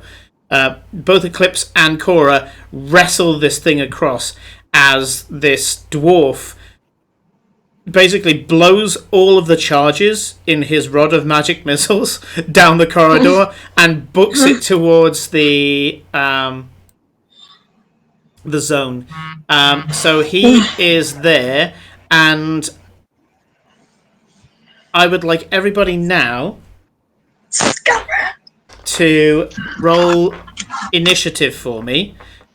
What's going to happen here is people who are who beat the initiative of the door don't get an effect. People who beat the who don't get let me start again. People who beat the initiative of the door get no effect. Anybody who has their initiative after if I'm really screwing up here. I'm- Let me I have have no one idea more what run you up. mean. English number 1. Let me have another run up. This finishes when you get to Glory's part of the initiative. Well, isn't she holding her action though for a reaction? She is holding her action, but she's holding her action on the lever being pulled, and the door happens the second the lever gets pulled. So don't worry, this isn't like it isn't going to blow up and all your lives end instantly. There's some radiation pouring out, basically some maelstrom radiation. So just roll initiative. I'm not going to try explaining it, but I have a system. Just know I have a system. Okay, Right. so Woo. in order, Cora. 14. Good to know. Eclipse. 24. Now, Nick. 16. Okay. Alicia. 18. Okay. And Aiden. 15. Okay. So, this is how it's going to go off. Eclipse and Cora pull the lever.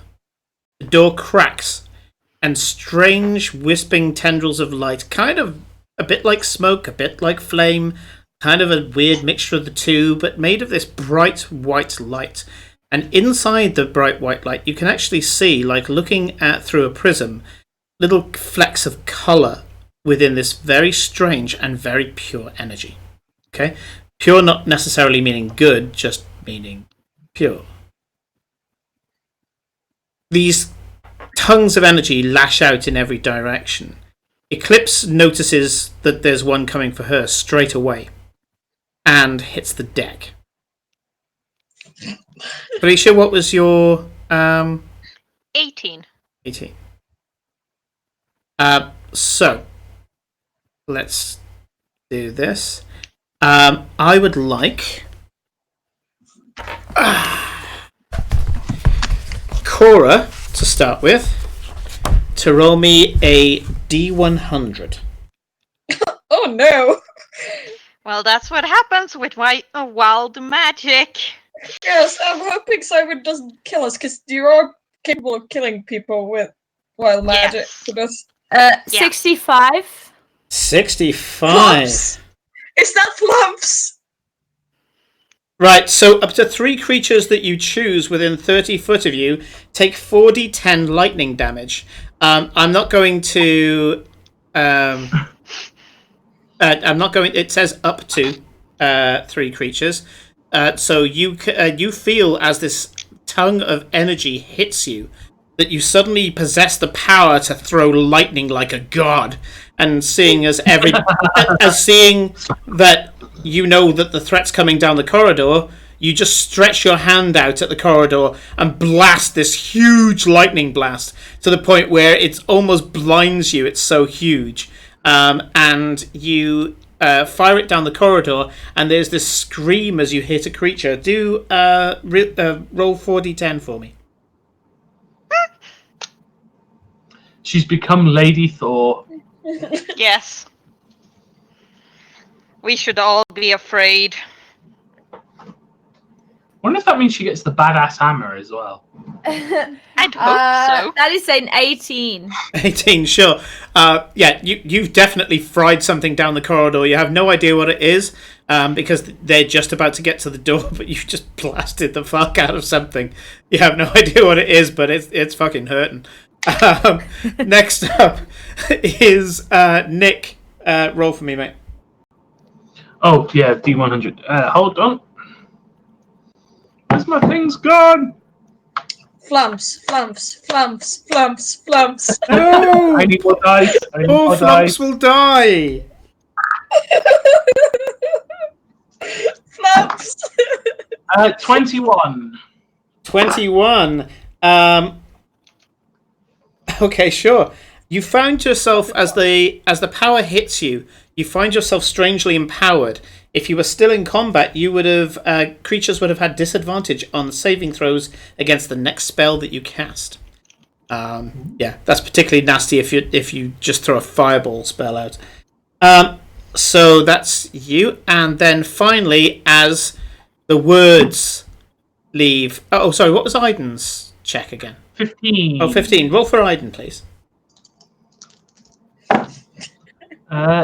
34. 34.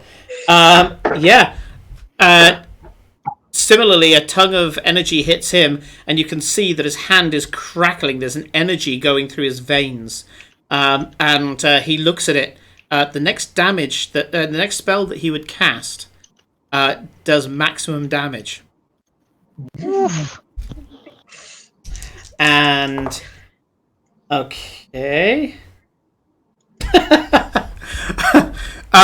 The dwarf's beard turns to feathers. Oh no, that's really bad for him though. Like, oh, poor dwarfy boy. Glory, please roll a D100. D100. She Aye, can only speak in bubbles. Don't say that. that would be It's bad. a verbal spell. 77. Oh, We you wait. had to roll that. Oh, are we all dead now? No, but it's about to get a ton more interesting. Right, so Glory goes. Worst take care of. Glory the Uh-oh. sheep is standing in front of you, and she cannot cast the spell in this form. Oh, did she That's not? what I Did it meant! not go I meant off we're with all the fucking reaction, dead. Simon? Did it Oh, not my go off lord. at the same time with reaction? Oh, oh, baby. Okay, fine. None of Stab did any the of us sheep! did any of us realize? No, don't Yeah, stab sheep. the sheep. Yeah, stab the Don't. sheep. Don't. I cast Dispel Magic at a 3rd level. I used my last 3rd level spell shot, so I really hope none of you fucking die. Right, so okay, so this is how it goes. So it gets Oh, boy. past Glory's initiative. You do Dispel Magic. It goes back round again. Eclipse dodges another one of the tongues. Cora, roll me a no, I D100. can't roll again. Oh, God, we're fucking doomed. Are you sure, Simon? Because you. 67 this time. So close to the. You're frightened by the nearest creature. You're frightened of Farewell. Oh shit! Frightened means I run away, right? No, it No. means you can't get closer. Oh, okay, that's fear. Okay. Yeah. Okay. Nick, roll me some dice. 47. 47. Oh god. Oh, not 47. Okay. This is not going to make any sense to you, but Rich Bream, you better be bloody watching this because suddenly a burst of light flashes from the rising door, and a majestic unicorn appears. I'm gonna draw where this unicorn is. Okay, so the unicorn is here. Okay, this majestic unicorn, rainbow-colored hair, rainbow-colored tail, sparkling with this giant horn on its head, and it says, "Do not despair. I will see off the demons, for I am Steve." And he and he charges headlong down the corridor. Yes, Steve! Okay. Okay, this requires explanation. In the Tuesday game that is based in the same world, this effect went off before because they have a wild mage. When the unicorn went off, it was in the Feywild, and they were being accompanied by a player who was a cameo player at the time, who was also from the Feywild. And he had a few different bits and pieces that I'd given him, and one of them was that when a stranger turns up, it's this, hang on, I know that guy. I kind of gave him a boon card, and that was, hey, I know that guy. And he was like, I know that guy. And I was like, what guy? He went, the unicorn. His name's Steve. We used to hang out together. And I was like, oh shit, I gave you that card, didn't I? And so it had to be canon that the wild mage unicorn is Steve the unicorn and is a figment of this guy's imagination, who occasionally exists. So you have met. It truthfully looks like there has been a long day in the office. Yeah. Yeah. It's been a very, very long day in the office for the Green Boy, as now he is convinced he's probably seen everything. There is not much more in this universe that can top a unicorn called Steve charging into a demonic horde in their name. Sorry, that's priceless. My Tuesday night players are gonna love it because he became canon. It became whenever you roll a 47 or a 48 in a wild magic roll, it's always the same unicorn. Okay, so Aiden. Okay. 29. I'm so sorry. Aiden teleports next to Glory and raises his sword and stabs it into her, and she stops being a sheep. Nice. Cool. So Glory, roll well. Yeah. Roll well. How much damage hang did I on, take? hang on. I I've got to. stabbed. Oh, it's okay. Oh, He stabbed you enough to get rid of your sheep. Oh, okay. So the dispel magic didn't do shit. Oh, sorry. Yeah. No. Okay. Sorry. Yeah. The dispel magic. Sorry. Yep. That went off. Oh, well. So no, he Either way, I'm not a sheep. Yeah, you're not a sheep. He teleports next to you and says, "Get on with it." Yet. You're not a sheep yet. Yeah. The dwarf starts 89. to hover. By the way. Okay. 89. Yeah. Oh. So we have Okay. a hovering dwarf and a sheep Aiden. No, he's not. No, Aiden's not a sheep. He teleported over to Glory. Sorry, was that 89, Felicia? Yes. Okay. You turn invisible. Everyone has a panic attack because they think you're not there. They can't hear you either as part of the wild magic. It's like she teleported without us. And at that point, Glory, it's your turn, and you hit the teleport spell, and everyone feels this lurching in their stomach as they disappear. Does the invisibility get removed when we teleport? No, they turn up. Oh shit, that's gonna be a problem. Okay. Yes. Oh. Okay. Let's do the scene then. You guys feel a lurching None of us know where we're going. in your for one stomach, thing. and you appear in a hexagonal chamber. The hexagonal chamber at each of its corners has a large granite and alabaster decorated and sculpted pillar, each one in the shape of a gigantic dragon. They all seem to be flanking around, almost like they're holding up the roof, but they are looking down straight on you. The other thing about this chamber is that there's portraits of tieflings all around you. And Farewell, who has a high enough passive perception that he would just notice it, notices that there's one of Glory. It's a good picture. Just go. Oh, shit. There's lots of these portraits, as I say, around this hexagonal chamber, and beneath your feet is a bright but dulling arcane circle with all the symbols and all the rest of it spreading out to the edges, and it's powering down because it's just been used.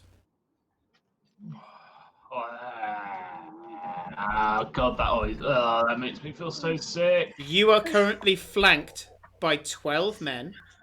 Well, you presume men. Sorry. 12 people. All in black full plate armor with full face shields. And they have these strange weapons that seem to be a 2-foot black decorated rod, like an arcane rod. But on one end of them is a strange leaf-shaped blade, like the blade of a glaive.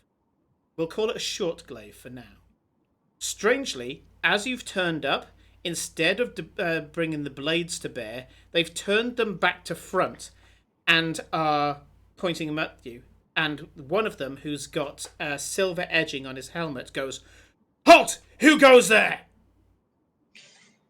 Question, Glory. Simon. Yeah? I just looked up invisibility, and both invisibility spells or concentrations, can I drop it? It's not a spell that you cast. I'll read out what it is. You Yes, become but- invisible for the next minute. During that time, other creatures can't hear you. The invisibility ends if you attack or cast a spell. Oh, okay, you can poke someone. Yes, I poke someone. Sure. Aiden goes, ow! Cannon. Yes. There we Glory appears next to you. Oh no, actually, she cast a spell. She cast teleportation. go. Yeah, So I cost it. momentarily, so she's I'm not dead. there, and then she appears. Yeah. Yes. Ooh. Halt! Who goes there? I am the glory of Freyr. Lower those weapons. If you are who you say you are, Your Grace, you will allow me to verify it, yes? Of course. He shoulders his short glaive, reaches to his right-hand side, but the others have trained their weapons on you still. He pulls out a small black wand with a silver gilt handle, and he points it at you and says, "Elucidate!" At which point this grey light shoots over all of you. All of your magical weapons start to sparkle with a kind of dull purple, kind of sparkling light. And he points it directly at Glory and then looks at the portrait that's up on the wall and goes, "I have executed my duties for the glory of our Lord Freyr. And now I stand down.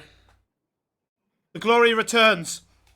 And straight away, all of the guards lower their weapons, and then with a spin that would make the Welsh guards here in London really kind of respect it, they go into a present arms, and it's at their shoulder, and they all stood bolt like statues. The guard steps forward, takes off his helmet, and you can see there's a heavily scarred, which burns, scratches. There's a gash across his throat that's ragged. And he takes his helmet off and says, and he stares to the floor, not looking Glory in the eye, and he says, "This one is Captain Miles. I am the teleport guard here." Very well. I will take my companions, and we need to talk to Auntie. Do you vouch for them? Your Grace? Yes. Very well. The dwarf I'm not certain of, but we'll keep an eye on him. The other ones are mine. I can dispatch some of my guard to go with the dwarf. The dwarf is Sounds just like the dwarf has put his rod in his holster and he's put his hands up. He's kind of like, what the fuck?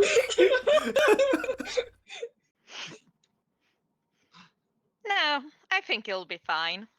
Okay.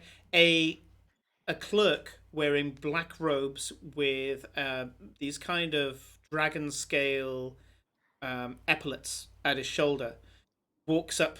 Runs up, and again, not looking you in the eye, Glory, says, "Your Grace, in lieu of any of your house servants being able to attend you, allow me to be your personal valet. I am Vincendo Laws." Mm-hmm. I suppose that'll do. You said something, Farewell? I said, are you nobility? I told you that, didn't I? Come on now. No, you said you were rich, not royalty. Same thing. Not where I'm No, from. Glory, No. that's not the same thing. No, that's Having really lots not. of money does not mean that you're royalty. Could I check if I'm still afraid of Farewell? No, you're fine. You're fine. That passed. Yeah, the shock has that thing. Any fear that you had, you pretty much just went, oh, fuck it, I give up when Steve arrived. To be fair, Fair. he is a unicorn, and they are known for doing strange magical things. So who knows? He didn't just cure us all. Oh, he didn't Wait. cure Cora. At that point, things just got so fucking weird. Cora was in a state of, I don't know what to believe anymore, and just dropped the fear. Yeah. Glory, is this your home? Yes. And as they walk out of the teleportation circle, Glory will basically spin around and tell them, "Welcome to Sania, this city of knowledge." Do you have a library? You Where see the hell are we? several giant fucking buildings. You assume one of them is it. As you walk out of this this single folly, so this is a folly, a dome-shaped building. So the building that you teleported into is just a single room. It's around about, I'd say it's about 60 to 70 foot high, around about 40 to 50 foot wide in every direction. It has huge doors because dragons are supposed to be able to teleport here. Yes. And you walk out onto a 30-foot wide thoroughfare, which is the main thoroughfare of Zanya. Zanya is a city that's halfway up a mountain. It has a number of terraces to it, and the terraces themselves are ordered in terms of class. You're in the very top of the city, where the architecture is wonderful. A kind of neo-Gothic meets Art Deco styling, where the main aim of the buildings here is to show formality, but also creativity. You can see that the artistry of the buildings, where they've managed to mash together a very traditional and institutionalized style with strange curves and abstract statues that, instead of standing out, seem to merge in, showing how what is known and what can be done can be meshed together elegantly. The second that the doors open and you start to walk out, scholars that are walking by, some of them tiefling, human, dwarf. There's a few dragonborn as well of various colours. Some of them with tails, some without, some with wings, in fact. And as they are walking around, they see this entourage walk through with this clerk, kind of just behind Glory's left shoulder, looking down at the floor and following through, saying where, asking her where she wants to go. These are large streets that are very sparsely populated for their size. That's not to say that the streets aren't busy. They are. It's just the streets are so much bigger than the number of people that need to go past. If this was most cities, you'd have this central thoroughfare where it would be bustling. People would be going backwards and forwards with carts and their wares and all sorts of other things. But in this case, it's kind of sparse and horrendously clean. I say horrendous because it dawns on you. Not many people are allowed here. As you look off to the side, because this stone folly, this effectively stone pagoda, is just off to one side and has a small bridge. That's kind of what you're crossing now to get to this central terrace, this top and central terrace. You can look down over the side of the terrace and you can see that the other terraces going down the mountain go in decreasing order of architecture. At the very bottom, it's effectively a slum. I assume that you're here to see the Oracle, Mistress. Yes. Very well. She should have noticed me coming by now. I am not of the position to be able to say, but I can if you wish. And then suddenly you hear this pop, and a voice says, I didn't know where you were, Glory, but I know where you are now. Come join me in my study. I told you so. Come on now.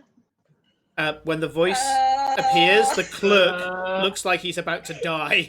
And he's there like, I will take you immediately, Mistress. I like to serve. I turn to the guys. It's okay. You don't need to panic. He's panicking. I'm not panicking. Certainly not. Why would I panic? Everything seems to be perfectly fine. Panic, very- panic. I'd like to point out that all the buildings are basically built in marble, so the outer layers of every building is marble all around and accented in gold, so the light shines beautifully and very Yeah. expensively. I think on noticing that Fair will go, this is definitely where Glory is from. Yes. Absolutely no doubt. Yes. This explains so much. It's absolute explanation here. Mm-hmm. Also, you might notice as you step out on the streets that the air is slightly humid because you're now effectively in the middle of a jungle. That's cool. I'm a water genasi. Humidity's good. Yep. Yes. I like swampy. No.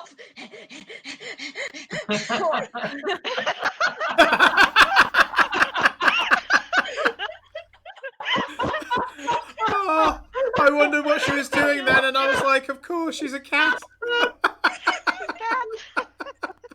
Cats love the heat. Oh my god.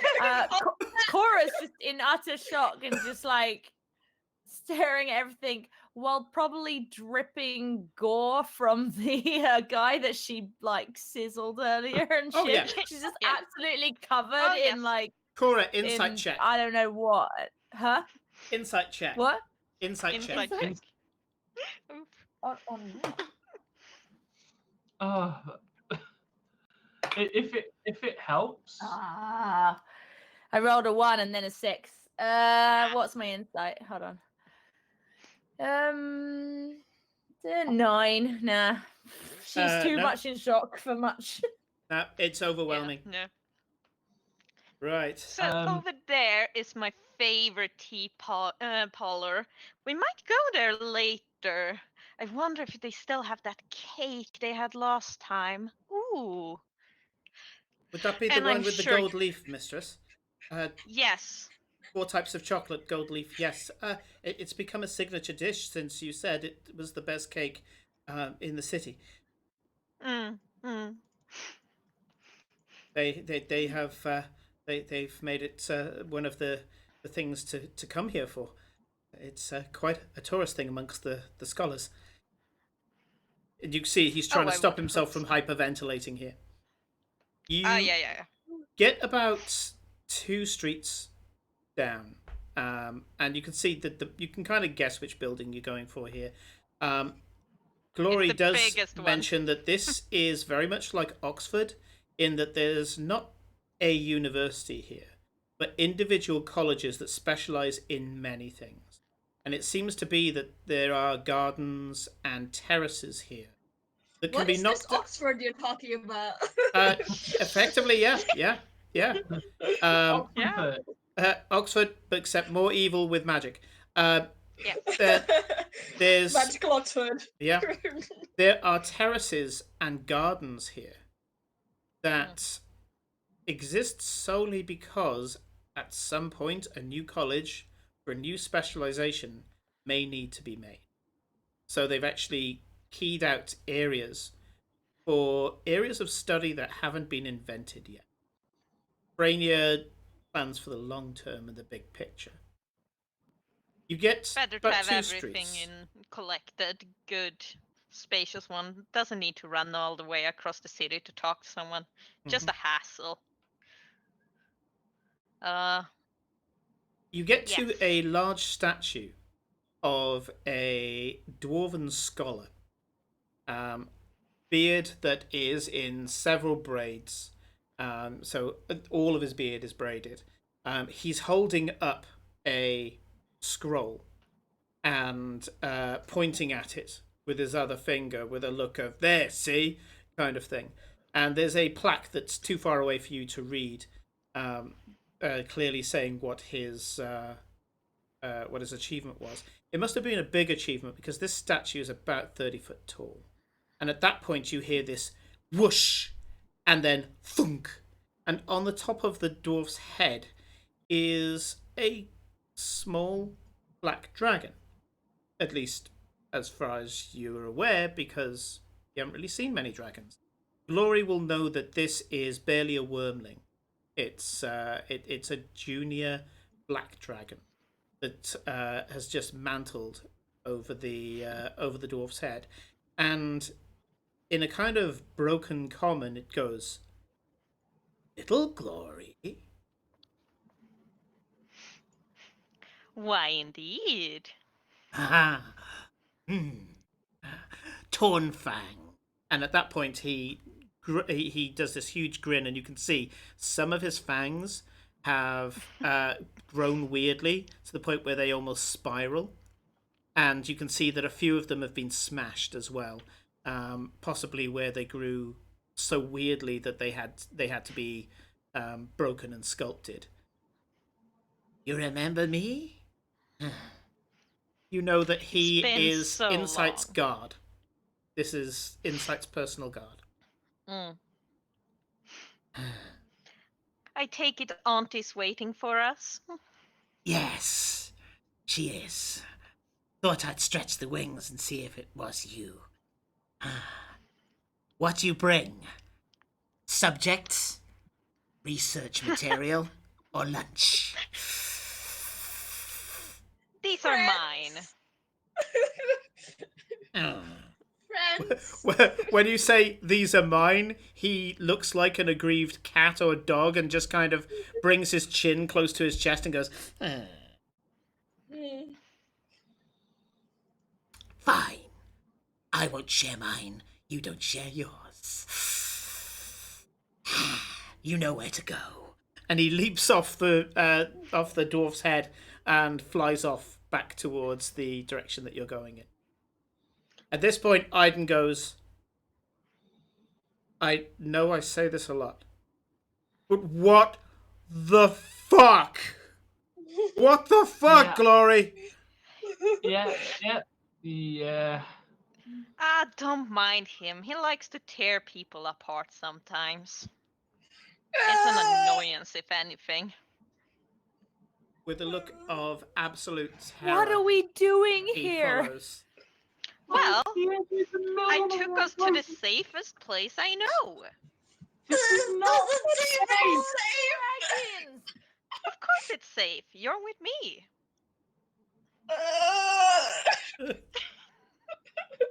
The clerk, in a moment of bravery, says, It is true.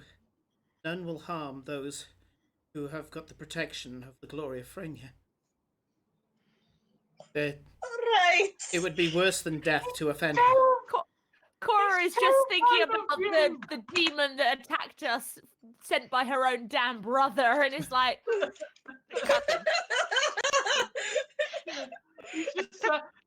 He's terrified of you.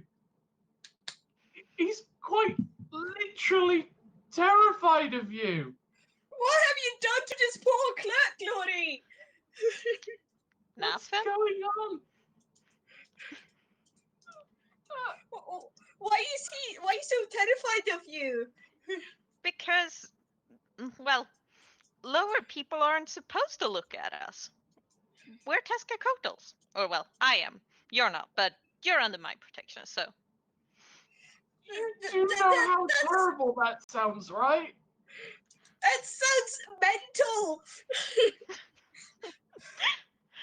Cultural difference. It's fine. You can look at us. It's fine. The clerk does not look at you. The clerk doesn't look at you largely because he thinks you're mad. You just call the Glory of Frenia mental. And for him, this is crazy. This is like, going up and calling Hitler a nutsack. It's just, you don't do that shit. Holy shit, we just hit Murphy's Law already. Yeah. I haven't even met anyone gloriously related to yet, and you're already this freaked out. Yeah, this clerk, as of now, his one main life goal is to get to the end of the day without being tortured or killed. Yeah. Okay. You carry on walking as you talk. At this point, Aiden's gone into almost a dream state. And you get to the large set of stairs that go up to this university. I will ask what his name is. What is his? I'm sorry. What was He your said name his again? name earlier. What was his name? His name is Vincento Laws. Vincento. Is he a tiefling? No, he's a little human guy, a little scrawny human guy. Smells very slightly of cabbage. Ooh. Can I describe the fountain? Yeah. Oh, yeah. Go ahead. I've been looking forward to that one. Yeah. As you walk up to the, huge set of flight of stairs, there is a mezzanine halfway up the stairs with this beautiful kind of, I guess it's like a ledge, isn't it? And then on that is this lovely fountain, which Felicia is about to explain. Yeah. At the top, there is a giant pool of shallow water. It's about, I'd say, around 300 meters in diameter. So it's a giant fucking pond. But above it, suspended in the air, is a floating rock with a fountain on top. The water falls down the sides of this rock into the pool below.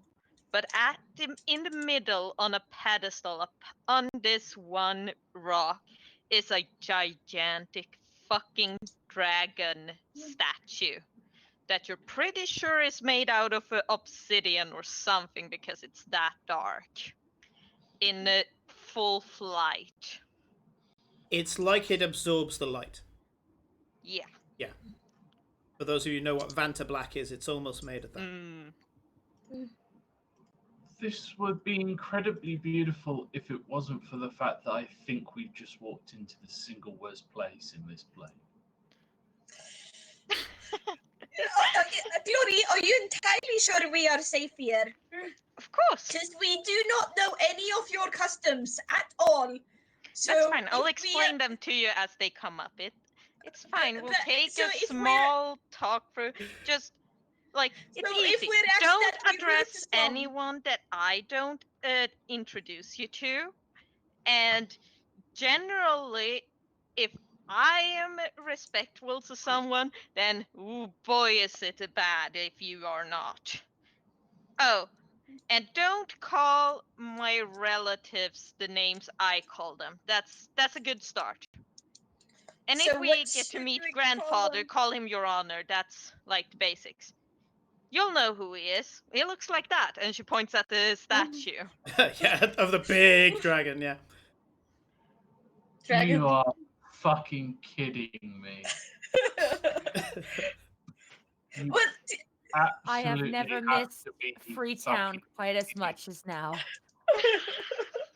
I am not Glory, even from the you- plane, you- and this is fucking weird. you do realize if we lived here, we would be the same status as Mr.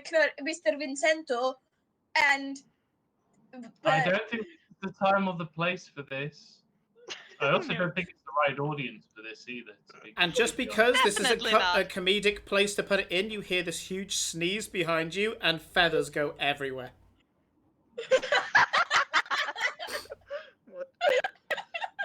Everyone turns that round, gotta including the hurt. clerk, to look at a very embarrassed-looking dwarf with no beard. Poor guy.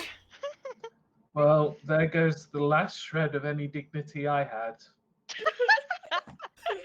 The dwarf Come just kind of On puts this his in the hand on big his one. face. You will love the library's farewell. We have everything. Do you book some Jordan? Probably. A The voice history cuts in section from is above. Both farewell and about the Iden size turn of to- the university in Nostagold. Yeah.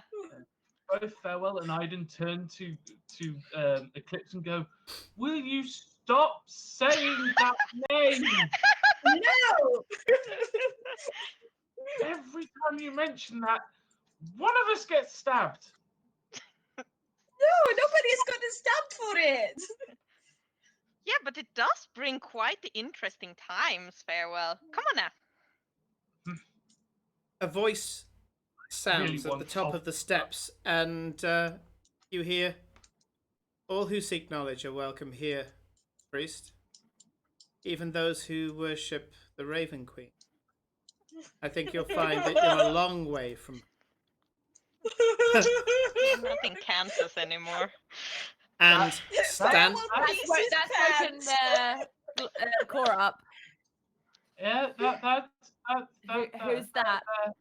Standing at the top Everyone. of the stairs is a bleach white, as in, a ice white tiefling with blue eyes and blue horns.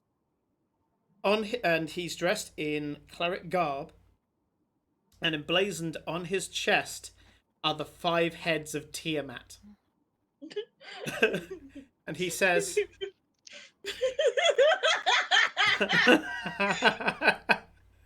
and he says, "Let me get the formalities out of the way. You're here as a guest of glory. That carries weight. You are welcome. Do not act against us, and we shall not act against you. I am Interrogator Lorik, and I will be taking you to the insight of Fenrir. Frenia." Okay. I think I broke farewell. I can't tell if Nick's... No, I'm not frozen. Nick isn't Okay, frozen. good. That's him acting. Yeah. Farewell has gone full error 404 because he knows what that symbol is, Oh, and yeah. his brain's just gone dong. And if that wasn't enough, at his hip is a 5-headed flail, and each head of the flail is a different coloured dragon's head. I need to leave. I need to leave. I need to leave. I need to leave. I need to leave. I need to leave. I really He's need not to that leave. intimidating. I Wait take his until you hand. meet my other aunt.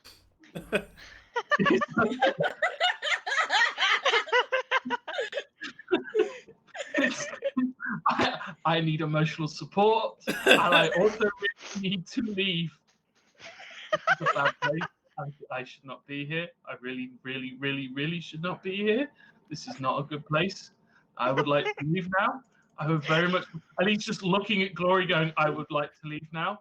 Please can I leave now? I very much want to leave now." Glory's walking We up have the a stairs magic towards carpet, this and guy. that is it. Yeah, because Glor's just swaggering up Yeah. the steps. he's en route. He's gonna take her to Insight. When Glory gets to Lorik, he says, "It must have been a long time since you last had the blessing. Would the glory of Freyr deign to take a knee?" I will do so Okay. when afterwards. Right now, I need to speak to Insight. As you wish, Your Grace. Please, come with me. And he looks at Farewell with huge amount of amusement, as if to say, ha ha ha, I've just figured out you weren't supposed to come here. And he's really pleased about this fact, you know. The way he's walking, he may as well be skipping down the corridor. I grabbed the other hand of Farewell, so we like both me and grab him, and we follow Glory, because if we're not with Glory, we're all dead. So it's just Eclipse is now officially That's a fair Farewell's assessment. emotional support animal. Yeah, you go through, and maybe if anything's going to punch through Farewell's current shock, it's this. This library is huge. Absolutely Divine. huge. We're talking layers of mezzanine floors that go up easily 5 or 6 floors. You feel like you're in this spiral of bookcases and exhibits and all sorts of other things. You can see that the stacks on the bottom floor must be 20 shelves high, nearly. And you can see as people walk up to one of these shelves, they trace their hand across a symbol and float to the shelf that they want. The windows on the bottom floor are the tallest. After that, they're kind of smaller, regular-sized windows. But they themselves go up easily about 20 foot high, and they are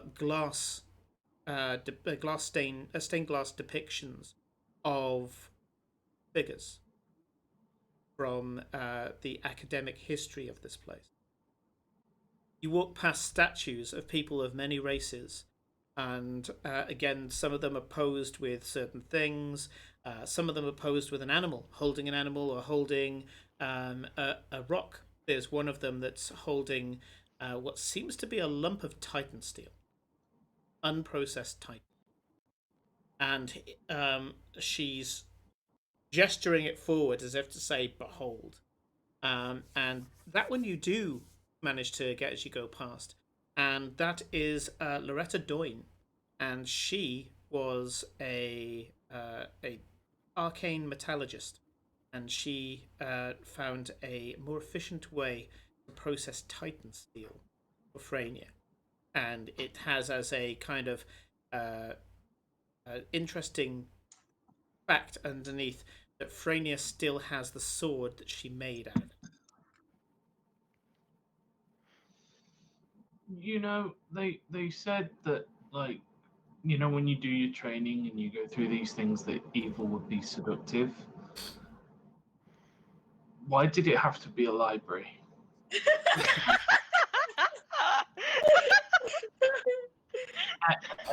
I am having the worst couple of days of my entire existence. Like, I thought things were going like better, and now,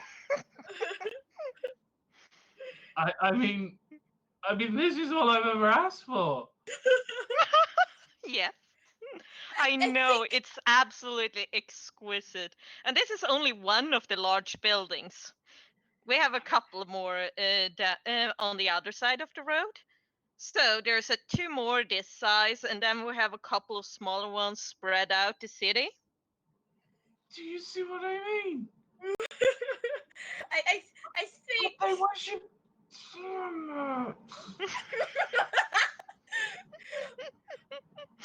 well, if you think about it, Farewell, this city is run by a black dragon. What are chromatic dragons known to follow? The mother of all chromatic dragons. Not so loud. I don't want to get stabbed. And Glory's giggling at their reactions from the front. I just need to sleep. I'm so tired. Oh yes, I'll have someone prepare the bedrooms at our villa. She looks at the clerk. Can you make sure the servants know that I have guests? I shall make sure that that rooms are available. I believe Can that we be rooms together, are brother? usually in a state of readiness, Grace.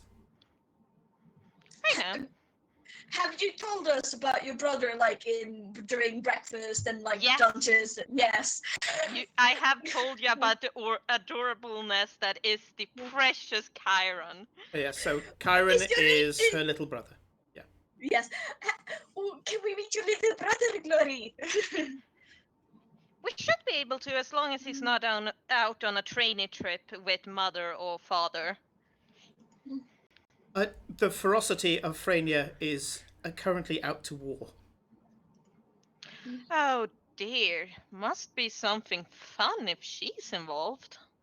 She Ooh. and Revenant have been told to make an example of one of the red dragons that have recently insulted.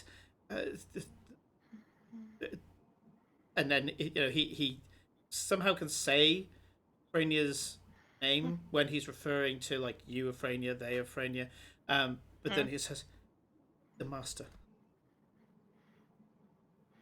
Yeah, yes, that would do it. Ooh, that's even terrifying for me to think of. Both mother and uncle. Ooh.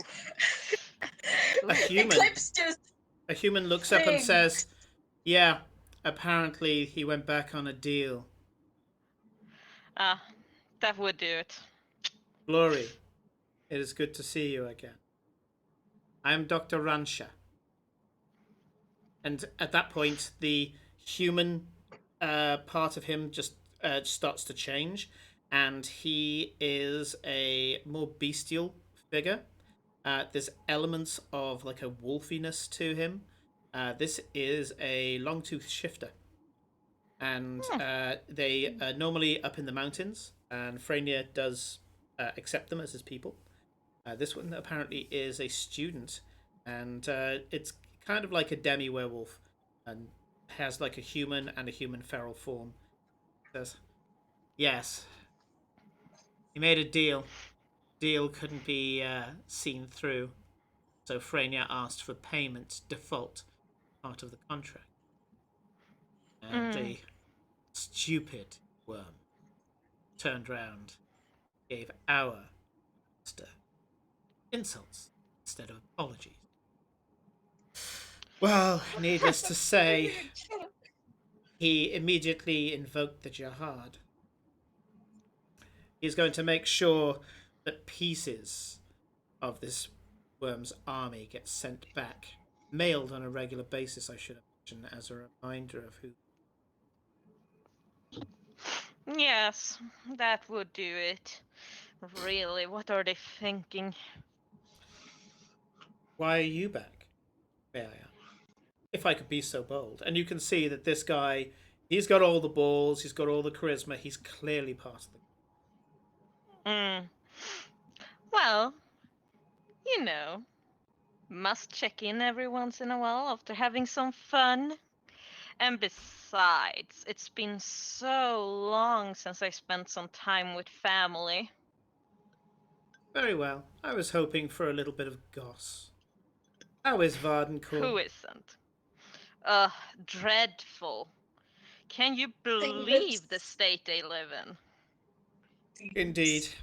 That's what you get when you haven't got strong leadership. Anyway, I would not wish to have someone so renowned and beloved of the people such as you to be late or inconvenienced. I humbly thank you. And he sits back down, and as he does so, his face ripples again, and he looks like this scholarly human. You know that shifters in Atul Zaran, when they talk to you, they show their bestial form as a mark of respect, to show that they're not being duplicitous, and to show that you now know what he looks like in both of his forms, so that there's no way he could disguise himself against you. Yep. You carry on going through the library, and it starts to give way to a number of corridors and offices and lecture halls and things like that, as the library starts to turn into a university proper. And you do hear strange announcements from time to time, and things like, West Wing 4 is now out of bounds to anybody without at least professor clearance. All war mages on duty are to go to this section if they are of professor level or above. You will need to bring forms of annihilation. That is all. And that's it. Just this voice just appears in the air so that you all hear him as if he's just a few feet away from you. But that's pretty much it. The rest are just kind of mundane. The dwarf is still with us. The dwarf is both the dwarf and Aiden have just got the shell-shocked look that Farewell's pretty much got. Did we ever get to name the dwarf? I think I named him last week, but I've forgotten it. So yeah, to tell you the truth, I was hoping that you'd be save Abe and kill the dwarf, but yeah, there we go. So was I, but here we are. So to be fair, Abe killed himself. Yeah, he did. Yeah, he ran headlong into 3 reavers. So you go into what is certainly a more luxurious part of the university, and as you do so, Simon. Yep. There was a scene we talked about that you've skipped. Which... The training. No, not yet. You're about to get to that. Okay. Yeah. I was hoping so. And as you do so, there is a mellifluous laugh, full of joy and happiness, as not running down the corridor, but walking at kind of an animated speed, is a woman who is wearing quite modern clothing by the player's standards. She has a loose-fitting blouse, and well, at this point, I can actually show a picture because Glory has made a picture of Insight Tezcatlipoca. I love Glory's family. Glowing eyes, this kind of tousled white hair, this loose blouse that just seems to have been thrown on, but it's looking really stylish as hell, and this pencil skirt that she seems to be able to move in, still at quite a speed, and she seems to be very relaxed and casual compared to Glory's intensity. And with a certain amount of laughter, she says, "Well, I was worried. I tried checking in on you and couldn't pierce some sort of veil. What was that? Why couldn't I see you?" Quite a lot of reasons. Probably best not to talk about it here. Best to go to my office. We'll cut through the training area. Okay. You walk into... No, Eclipse is just she's just in her head going, demons, we need to rest, demons. Yep. Yes.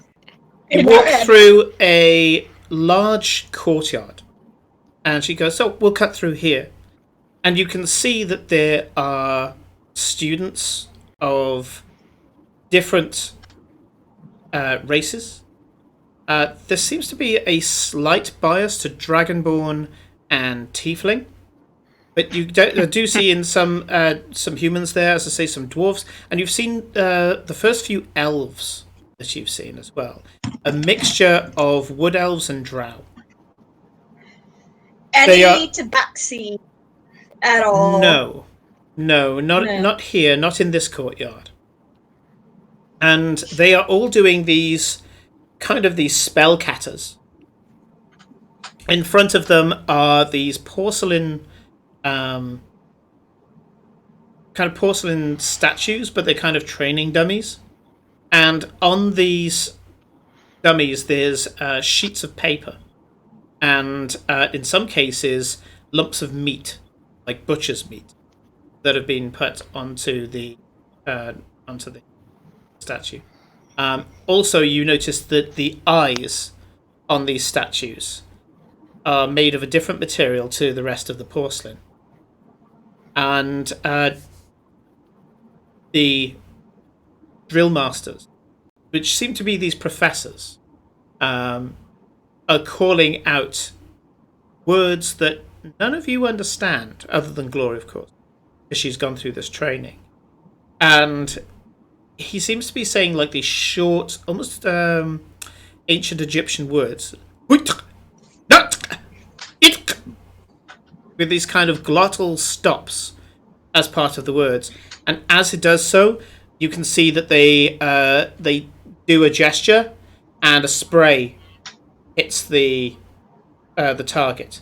And then with the next one, they do like an underhanded throw, and a splash, like a ball of acid hits the target. And Insight goes, "Of course. I don't think your friends will have seen this before. Glory, explain what's going on here." It is the training to properly know how to, well, deal with people or enemies. You know, the usual spell training any sorcerer wizard goes through. We just focus a little bit more on the favorite element of grandfather. And indeed, there's an acrid smell in the air of acid God being thrown. And Insight goes to the nearest unused dummy, turns it around and says, "You see, the paper changes colour if it has a certain amount of acid on it. A small spray," and she just kind of flicks her fingers, and you can see that it speckles a bit, but it doesn't change colour. It doesn't quite do the job.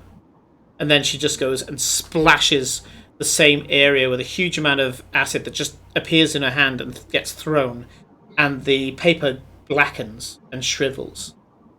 Because most points are for the eyes, and she just draws a fingertip across the right eye of the statue, and as she does so, the eye goes from white to red.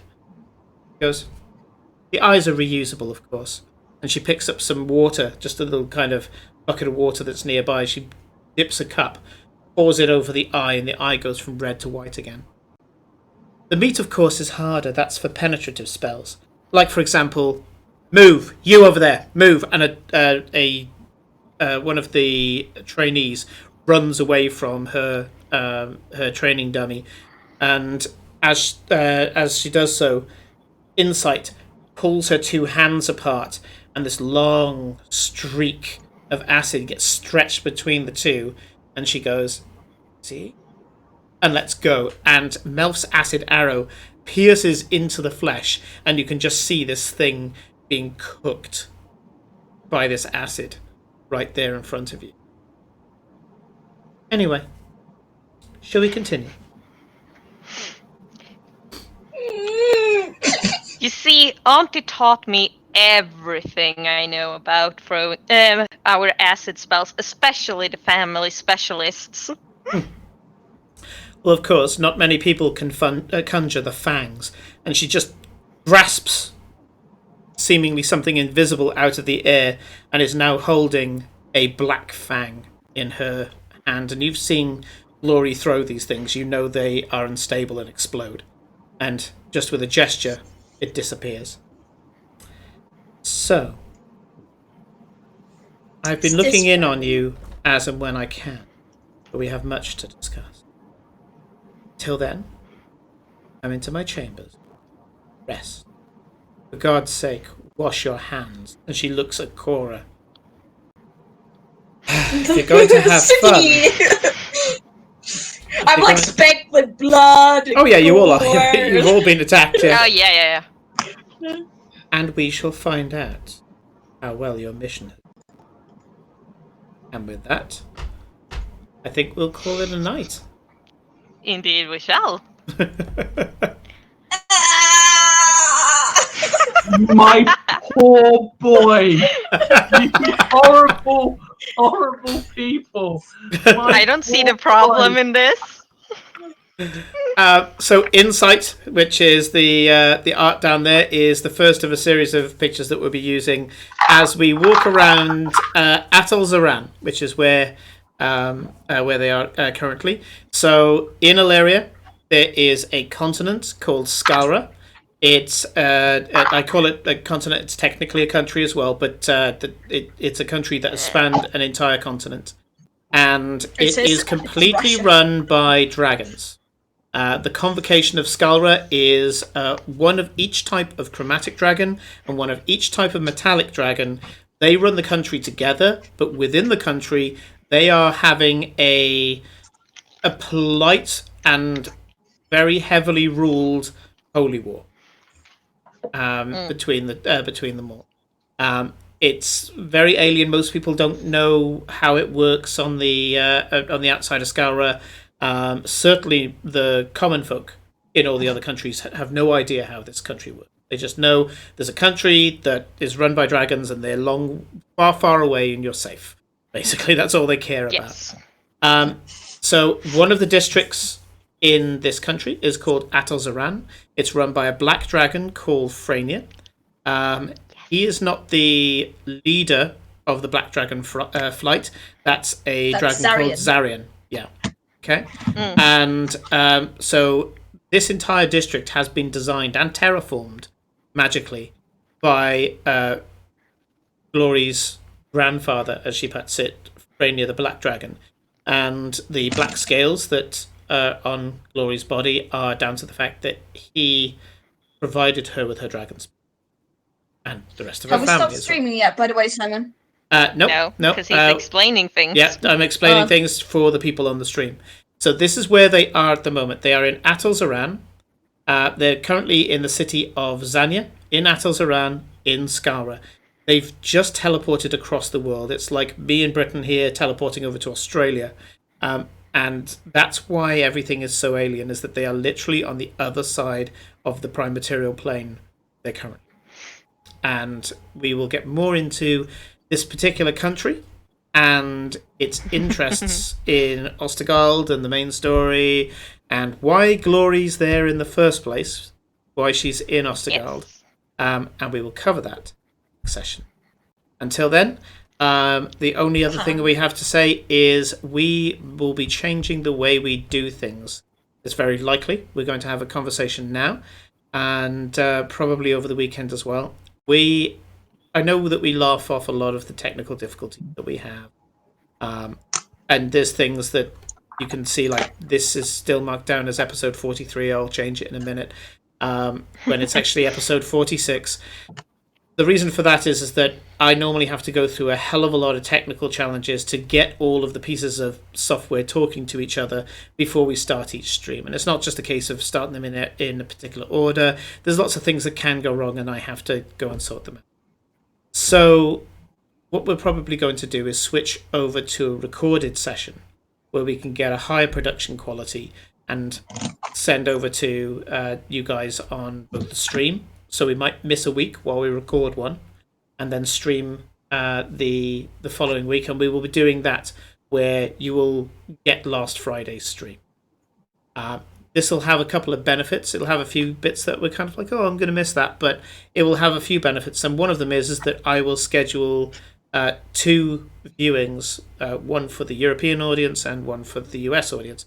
And then after that, of course, you'll be able to find it video on demand, and you'll be able to see it on YouTube as well. We've got some great content coming up. We've got fantastic players, and we've got beautiful art as well, and more animations apparently as well. What? And we'd like to really present this in the correct way. So that's what we're going to do.